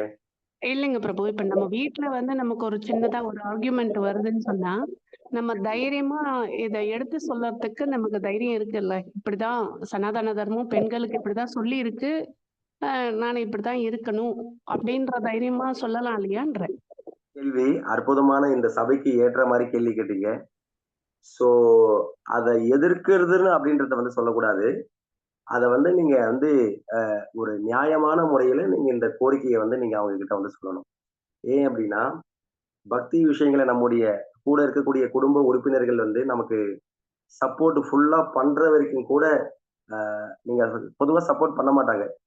அப்படி சப்போர்ட் பண்ண நமக்கு இடைஞ்சல் கொடுக்க கூடாது அப்படின்னா, நீங்க வந்து எதிர்த்துலாம் வந்து ஆர்கியுமெண்ட் வந்து இது பண்ணக்கூடாது. நியாயமான முறையில இதை நீங்க வந்து இந்த விஷயங்களை முதல்ல நீங்க உள்வாங்கணும். உள்வாங்கி அதுக்கப்புறம் அவங்க கிட்ட ஒரு அன்பான முறையில நீங்க வந்து விண்ணப்பம் வந்து செய்யணும். இந்த மாதிரிலாம் இருக்குப்பா, நீங்க வந்து நீங்க பண்ணலாம்னாலும் பரவாயில்ல. ஆனா நான் இதை செய்யணும்னு வந்து எனக்கு முழு மனதோட, ஏக மனதோட, பூரண விருப்ப திருப்தி, எனக்கு வந்து பூரண சாட்டிஸ்ஃபைட். இந்த தர்மத்தை தான் வந்து பகவத்கீதை நம்முடைய மதத்துல சொல்லப்பட்டிருக்கு. நான் பிற்காலத்துல வந்து இந்த மதத்தோட இதுல இருக்கக்கூடிய விஷயங்களை நல்லா பிரபுக்கள்கிட்ட இருந்து கேட்டு தெரிஞ்சு, எதிர்காலத்துல வந்து அவங்களுடைய வழிகாட்டுதலால நான் சிக்ஷா குருவா அவங்களையும் ஏற்றுக்கொண்டு, அவங்களுடைய அனுகிரகத்தால நான் எதிர்காலத்துல வந்து இந்த இந்த சம்பிரதாயத்துல தீட்சை கூட வாங்குவேன். இந்த வைணவ தீட்சை நான் வந்து வாங்கி, நான் வந்து பக்தியில ஒரு சிறந்த பக்தையாக நான் வருவேன். நீங்களும் வாங்க. உங்களுக்கு விருப்பம் இருந்தாலும் நீங்களும் வாங்க. இல்லைன்னா கூட நான் இந்த தர்மத்தை நான் செய்வேன். இது வந்து நமக்கு கொடுக்கப்பட்ட தர்மம் அப்படின்றதுல எனக்கு முழு நம்பிக்கை வந்து இருக்கு. அப்படின்றத வந்து நீங்க பணிவான முறையில எடுத்து சொல்லலாம். அதுல வந்து எந்த விதமான தடையும் கிடையாது. ஆனா நீங்க சொல்லக்கூடிய விதம் வந்து ரொம்ப முக்கியம். அதை மட்டும் நீங்க மனசுல வச்சுக்கோங்க. சரியா லட்சுமி சௌந்தர்? கண்டிப்பா பிரபு, கண்டிப்பா. அப்போ சனாதன தர்மம் பெண்களுக்குன்னு தனிப்பட்ட முறையில பாயிண்ட்ஸ் இருக்குங்களா பிரபு? அது பாகவதத்துல இருக்குங்களா? பெண்களுக்கு என்னதான் தர்மம், வேதம் வந்து என்னதான் தர்மத்தை வந்து விதிக்குது அப்படின்னு பார்க்கக்குள்ள, பெண்களுக்கு தான் ரொம்ப சலுகைகள் வந்து வேதம் வந்து கொடுக்குது. ஏன் அப்படின்னா, பெண்களுக்கு வந்து நிறைய கடமைகள்லாம் கொடுக்கப்படல. பெண்களுக்கு தனி ஸ்தானம் வந்து கடைசியில வந்து பெண்கள் வந்து பகவத்கீதையில இருந்து இன்னைக்கு இருக்கக்கூடிய விரோதிகள், தேச விரோதிகள் என்ன பண்றாங்க அப்படின்னா, பெண்களை வந்து உங்களெல்லாம் மட்டம் தட்டி சொல்லியிருக்கு, சூத்திரர்களை பார்த்து உங்களெல்லாம் மட்டம் தட்டி சொல்லியிருக்குன்னு சொல்லிட்டு பகவத்கீதையை வந்து அறகுறையாக வந்து படித்த அறிவிலிகள் பேசக்கூடிய வாக்கியங்கள் அதெல்லாம். உண்மையில பார்க்கக்குள்ள இந்த பகவத்கீதை, இந்த வேத கருத்துக்களை பார்க்கக்குள்ள பெண்கள் சூத்திரர்கள் தான் ஒரு வகையில வந்து பாக்கியசாலிகள் ஆக்சுவலி. நாங்களாம் வந்து ஒரு வகையில வந்து பெருசா வேதம் படிச்சு தெரிஞ்சிருந்தாலும், நாங்களாம் ஒரு வகையில இன்னும் ரொம்ப சிரமப்பட்டு தான் பக்தியில வந்து முன்னேற மாதிரி வந்து எங்களுக்கு கடமையை வந்து பகவான் கொடுத்தாரு. நீங்களே இதெல்லாம் செய்யாம வந்து நீ பிரேமையில எதிர்பார்க்காத அப்படின்னு சொல்றாரு. ஆனா பெண்களுக்குன்னு சில தர்மங்கள் வந்து பார்க்கக்குள்ள வர்ணாசிர தர்மத்துல பெண்களுக்கு வந்து தனி ஸ்தானம் வந்து கிடையாது. பிராமணன், வைஷ்யன், சூத்திரன், சத்திரியன், பிரம்மச்சாரி, கிரகஸ்தன், வனப்பிரஸ்தன், சந்நியாசி. அங்க சன்னியாசினி கிடையாது. சன்னியாசி, வனப்பிரஸ்தன், வனப்பிரஸ்தனின்னு கிடையாது. சோ இதன் அடிப்படையில பார்க்கக்குள்ள பெண்களுக்கு வந்து தனி ஸ்தானம் வந்து கிடையாது. அப்படின்னா என்ன அர்த்தம் அப்படின்னா, பகவான் உங்களுக்கு எவ்வளவு பெரிய ஒரு ஸ்தானத்தை வழங்கியிருக்காரு பாருங்க. உங்களுக்கு வந்து கணவன் என்ன விஷயத்தை கடைபிடிக்கிறாரோ, இப்ப கணவன் வந்து ஒரு பிராமணனா, இப்ப அடியன் இருக்கேன், இப்ப இஸ்கான்ல தீட்சை வாங்கியிருக்கேன்னா, இப்ப என்னுடைய பத்னி இருக்காங்க, மாதாஜி இருக்காங்கன்னா, இப்ப நான் வந்து பிராமண நிலையை வந்து 2 தீட்சையை வாங்கி இங்க வந்து நான் பிராமண கடமைகள் இங்க வீட்டுல விக்கிரகம் வச்சு நான் வழிபட்டு பிரச்சாரம் செய்யறேன், வேதங்களை படிக்கிறேன். வேதத்தின் படி வந்து நம்மளுடைய வாழ்க்கையை வந்து என்னுடைய பிள்ளைங்களுக்கு சொல்லி கொடுத்து அவங்களுக்கும் வேத கல்வியை கொடுத்தோம் அப்படின்னா, இது வந்து வர்ணாசிர தர்மத்துல நான் ஒரு பிராமண கடமையை வந்து நான் செய்கின்றேன்.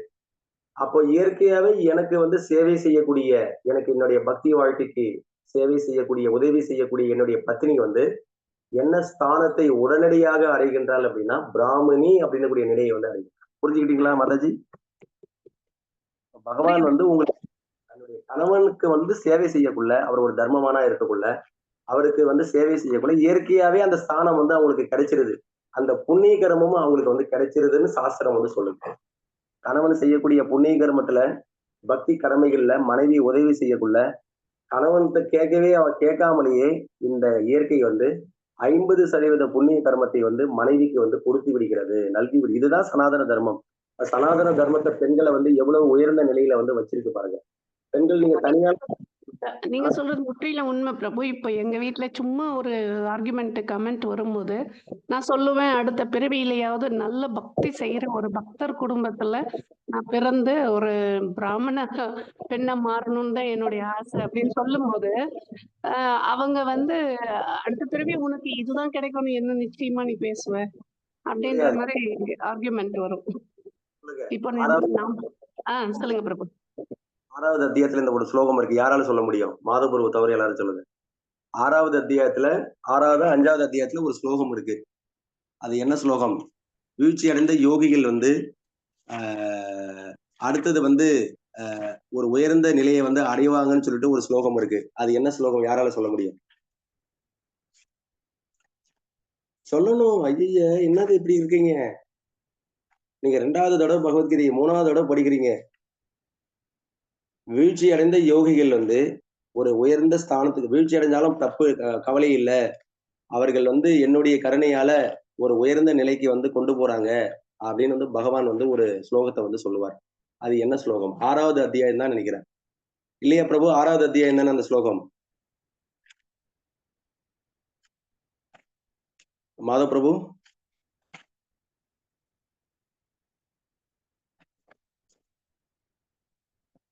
ஸ்லோகம் தெரியலையா யாருக்கும்? நீங்க கேட்கிற கேள்வி இதெல்லாம் நீங்க இன்னும் ஞாபகம் வச்சிருக்கல, அதனாலதான் நீங்க இந்த கேள்வி எல்லாம் கேக்குறீங்க. ஹரே கிருஷ்ணா மாதாஜி. ஹரே கிருஷ்ணா பிரபு. நான் இன்னும் படிக்க ஆரம்பிக்கல பிரபு, மன்னிக்கவும். நீங்க இந்த ஸ்லோகத்தை வந்து நீங்க ஞாபகம் வச்சிருக்கணும். 6வது அத்தியாயத்துல ஒரு இடத்துல சொல்லப்படுது. அது எந்த ஸ்லோகம்? யாரால சொல்ல முடியும்? காயத்ரி மாதாஜி.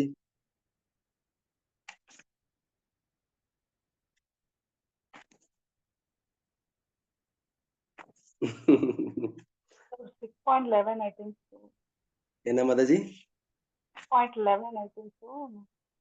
ஞாபகம் வரலையா?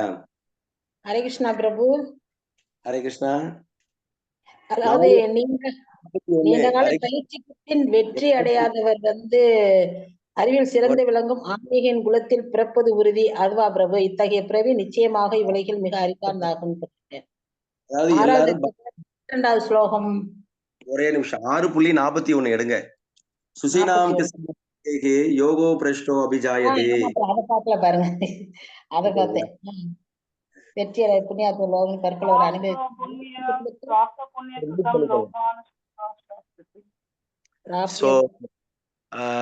மாதாஜி நீங்க லட்சுமி சௌந்தரராஜன் மாதாஜி 6.41 நீங்க கேட்ட கேள்விக்கு அந்த ஸ்லோகத்துல பதில் வச்சிருக்காரு பகவான். இந்த பதிலை எடுத்து வந்து நீங்க காட்டு, சரிங்களா? நாம் ஸ்ரீமதாம் கேகே யோகோ பிரஷ்டோ அபிஜாயதே. அப்போ வெற்றி அடையாத யோகிகள் வந்து தப்பு கிடையாது. அவங்க வந்து என்ன பண்ணுவாங்க, திரும்பவும் ஒரு நல்ல ஒரு குடும்பத்துல வந்து பிறவி எடுப்பாங்க. பெண்ணா பிறக்க மாட்டீங்க கண்டிப்பா. அடுத்த பிறவில உங்களுக்கு கண்டிப்பா ஒரு நல்ல ஒரு ஆண் பிறவி வந்து கண்டிப்பா வந்து கிடைக்கும். ஒரு பிராமணனா பிறக்கக்கூடிய வாய்ப்பு வந்து. நீங்களா வந்து பெண்ணா பிறக்கணும்னு நீங்களா ஒரு விருப்பத்தை வளர்க்க கூடாது, சரிங்களா? பகவான் உங்களுடைய முன்னேற்றத்துக்கு இந்த பிறவில நீங்க எவ்வளவு முன்னேற்றம் அடைஞ்சிருக்கீங்களோ அந்த முன்னேற்றத்துக்கு ஏற்றாறு போல உங்களுக்கு அவரா ஒரு பிறவி கொடுப்பார். கண்டிப்பா ஆண் பிறவி தான் கொடுப்பார், பெண்ணுடைய பிறவி கிடையாது. சரியா? ஓகே பிரபு. தேங்க்யூ பிரபு. ஜெய். தேங்க்யூ. 6.41 அத பத்தி. சோ ஓகே, பரவாயில்ல. எல்லா பக்தர்களுக்கும் ஏறக்குறைய 1.5 மணி நேரம் ஆகிப்போச்சு. வேற ஏதாவது கேள்வி இருந்தா கேட்கலாம், இல்லைன்னா நீங்க எல்லாரும் ரெஸ்ட் எடுக்கலாம். நம்ம குருஜி ஏதாவது இதுல கருத்து சொல்ல விருப்பப்படுறாருன்னு கேட்டுக்கோங்க. இல்ல எந்த கருத்தும் இல்ல, நல்லா தெளிவா விளக்கமா சொல்லிட்டீங்க. ஹரே கிருஷ்ணா. ஜெய். பொதுவா மக்கள் என்ன நினைக்கிறாங்கன்னா, யாரையாவது சூத்திரன்னு சொன்னா நம்ம நித்தியமாவே சூத்திரனும், அல்ல நித்தியமாவே வண்ணானோ, நித்தியமாவே பெண்ணாதான் இருப்போமோ அப்படின்னு நினைச்சுக்கிடுவாங்க. நித்தியமாவே நாம் பெண்ணா அப்படிங்கிற மாதிரி அவங்க வந்து நினைச்சிடுறாங்க. சோ இந்த ரெக்கார்டை நீங்க மாதாஜி கிட்ட குரூப்ல போட சொல்லி திரும்பவும் வந்து இந்த 4 பிரபு கொடுத்ததோட சேர்த்து இந்த இன்ட்ரோடக்ஷன் கிளாஸை வந்து நல்லா உள்வாங்குங்க. அதுக்கப்புறம் நேற்று ராமாயணம் கூட நீங்க பொறுமையா கூட கேட்டுக்கோங்க. பகவத்கீதையுடைய இந்த முன்னுரை அறிமுக உரையை வந்து நீங்க திரும்பவும் ஒரு தடவை கேட்டாதான் உங்களுக்கு வந்து புரிய வரும். யாராவது நோட்ஸ் எடுக்க முடியாம போயிடுச்சு அப்படின்னா, நீங்க திரும்பவும் இந்த ரெக்கார்ட வந்து நீங்க வந்து திரும்பவும் நீங்க வந்து ப்ளே பண்ணி கேட்டுக்கோங்க. நீங்க ஏன்னா இப்ப கொடுத்த இந்த சனாதன தர்மத்த பத்தின விளக்கங்கள்லாம் கொஞ்சம் கஷ்டமானது. நான் உங்களுக்கு புரியக்கூடிய விதத்துல மட்டும் தான் இத எடுத்து சொல்லியிருக்கேன். இன்னும் சனாதன தர்மத்துக்கு வந்து அ அதுல சனாதன தர்மத்துல வந்து பேசப்படக்கூடிய கருத்துக்கள் நெறைய இருக்கு. எப்படி இந்த சனாதன தர்மம் வந்து உருவாச்சு அப்படின்னு கூடிய விஷயங்கள்லாம் நெறைய வந்து இருக்கு. எக்கச்சக்கமா இருக்கு. சனாதன தர்மத்த பத்தி மட்டுமே பேசுறதுக்கு நெறைய இருக்கு. மனுஸ்மிருதியில நெறைய ஸ்லோகங்கள் வந்து இருக்கு. சனாதனம் என்றால் என்ன அப்படின்றதுக்கு வந்து அதுக்கு உண்மையான அர்த்தமே என்ன அப்படின்னா, சத்தியம் ப்ரூயாத், பிரியம் ப்ரூயாத், நா ப்ரூயாத், சத்தியம் அப்ரியம் பிரியம், ந நான்ருதம் ப்ரூயாத், ஏஷ தர்மம் சனாதனக. எல்லாரும் நோட் பண்ணிக்கிடுங்க. சத்தியம் ப்ரூயாத், பிரியம் ப்ரூயாத், நா ப்ரூயாத், சத்தியம் அப்ரியம், பிரியம் ச நான்ருதம் ப்ரூயாத், ஏஷ தர்ம சனாதனக. சனாதனம் அப்படின்னாலே வந்து உண்மையை வந்து மிக இனிமையாக வந்து பேசுவதுன்னு அர்த்தம். இதுதான் வந்து சனாதனம் அப்படின்னக்கூடிய வார்த்தைக்கு விளக்கம். ஆனா இதுதான் இந்த மாதிரி நான் உங்களுக்கு கிளாஸ் கொடுத்துருந்தேன்னா உங்களுக்கு இன்னும் சிரமம், ரொம்ப கஷ்டப்பட்டிருப்பீங்க. அதனாலதான் உங்களுக்கு ஏத்த மாதிரி பிரபுபாதுடைய உரையை அடிப்படையா வச்சு கிளாஸ் வந்து முடிச்சிட்டேன். சரிங்களா? அதுலதான் சத்தியம் புரியாது பிரியம் புரியாது நா புரியாது சத்தியமா பிரியம் பிரியம் நான் நான்றுதும் புரியாது ஏஷ தர்மம் சனாதனக. சனாதனம் அப்படின்னாலே உண்மையை மிக இனிமையாக வந்து பேசுவதுன்னு வந்து அர்த்தம். சனாதன தர்மத்தெல்லாம் பேசி முடிக்க முடியாது. அவ்வளோ விஷயங்கள் வந்து இங்க வந்து சனாதன தர்மத்தை பத்தி பேசப்படுது. அப்போ அதாவது சனாதன தர்மத்துல அந்த உண்மையை சொல்லும் போது சில நேரத்துல அது கசப்பா இருக்கும். இருந்தா கூட அது இனிமையானதுதான். நீங்க மத்த மதங்கள்ல வந்து சில விஷயங்கள் இனிமையா இருக்கிற மாதிரி தெரியும், போலி மதங்கள்ல. ஆனா அது வந்து உண்மை கிடையாது. நீங்க கிறிஸ்தவ மதத்துல வந்து மாமிசம் சாப்பிடுறதுக்கு அனுமதிச்சிருக்கிறாங்க. அவங்களோட மதத்துப்படி பார்க்கும்போது மிருகங்களுக்கு வந்து ஆத்மாவே கிடையாது. வந்து அவன் உயிர்னு சொல்லக்கூடியது அவன் எதை சொல்ல வர்றானே தெரியல. இப்ப இவன் கொன்னு சாப்பிடக்கூடிய மிருகங்கள் அடுத்து என்ன நிலையை அடையுங்கிறது அந்த மதத்துல விளக்கம் கிடையாது. நீங்க முஸ்லிம் மதத்தை பாத்தீங்கன்னா பெண்களுக்கே வந்து ஆத்மா கிடையாது. ஏதோ பெண்களையே ஒரு ஜட பொருள் மாதிரிதான் நினைப்பாங்க. பெண்கள் வந்து சொர்க்கத்துக்குள்ள நுழைய முடியாது. பெண்கள் வந்து அவங்களுக்கு நித்தியத்தன்மை கிடையாது. அது வந்து ஒரு ஜட வஸ்து தான் பெண்களை பொறுத்த வரைக்கும். சோ இதுதான் அந்த மதங்கள் போதிக்கக்கூடியது. இந்த மாதிரி போலியான நிறைய சித்தாந்தங்கள் கொள்கைகள்லாம் வந்து அந்த மதங்கள்ல வந்து வேற மாதிரி உண்மை மாதிரி பேசி வச்சிருக்கிறாங்க. சோ இன்னொரு அறிமுக உரையை வந்து கண்டிப்பா பேசுவார் பிரபு வந்து பேசுவாருன்னு நான் வந்து விருப்பப்படுறேன். தெரியும் நினைக்கிறேன். இன்னும் நீங்க அடுத்தது எப்படி கொடுக்க போறீங்க பிரபு? அது நீங்க சபையோருக்கு சொல்லிட்டீங்கன்னா அவங்க பேசிக்குவாங்க. என்ன மாதிரி நீங்க சொல்றது புரியல எனக்கு. அடுத்தது நேரா ஸ்லோகத்துக்கு போறீங்களா இல்ல வந்து இன்னும் அறிமுக உரையை இன்னும் பேச போறீங்களா அப்படின்றத கேட்க. நீங்க ஏதாவது இன்னும் பேச வேண்டியிருக்குதா சனாதன தர்மத்தை பத்தி? இல்ல ஐயா, எனக்கு இதுக்கப்புறம் இருக்கு.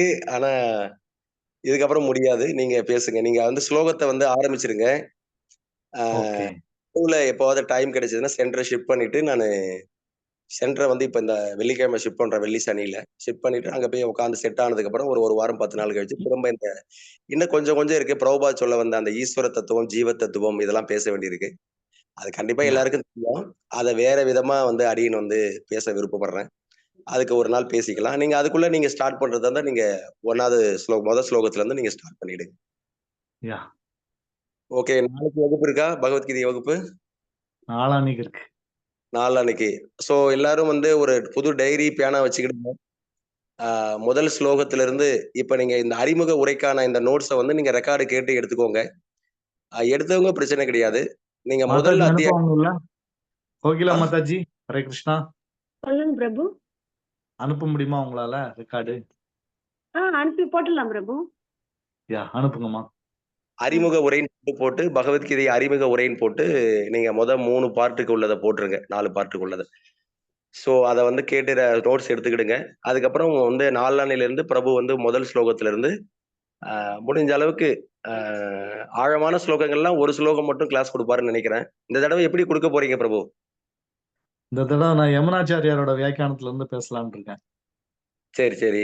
இல்ல நீங்க பகவத்கீதையை ஒவ்வொரு ஸ்லோகமா போக போறீங்களா இல்ல வந்து ஒரு 2 ஸ்லோகமாவா இல்ல 5 ஸ்லோகமாவா இல்ல எப்படி போக போறீங்க? நான் வந்து ஒரு அத்தியாயம் வந்து ஒரு வாரத்துல 3 நாள் உபன்யாசத்துல முடியும் ஒரு அத்தியாயம் அந்த மாதிரி. Very nice very nice very nice. அப்பனா ஆனா ஒரு நாளைக்கு 18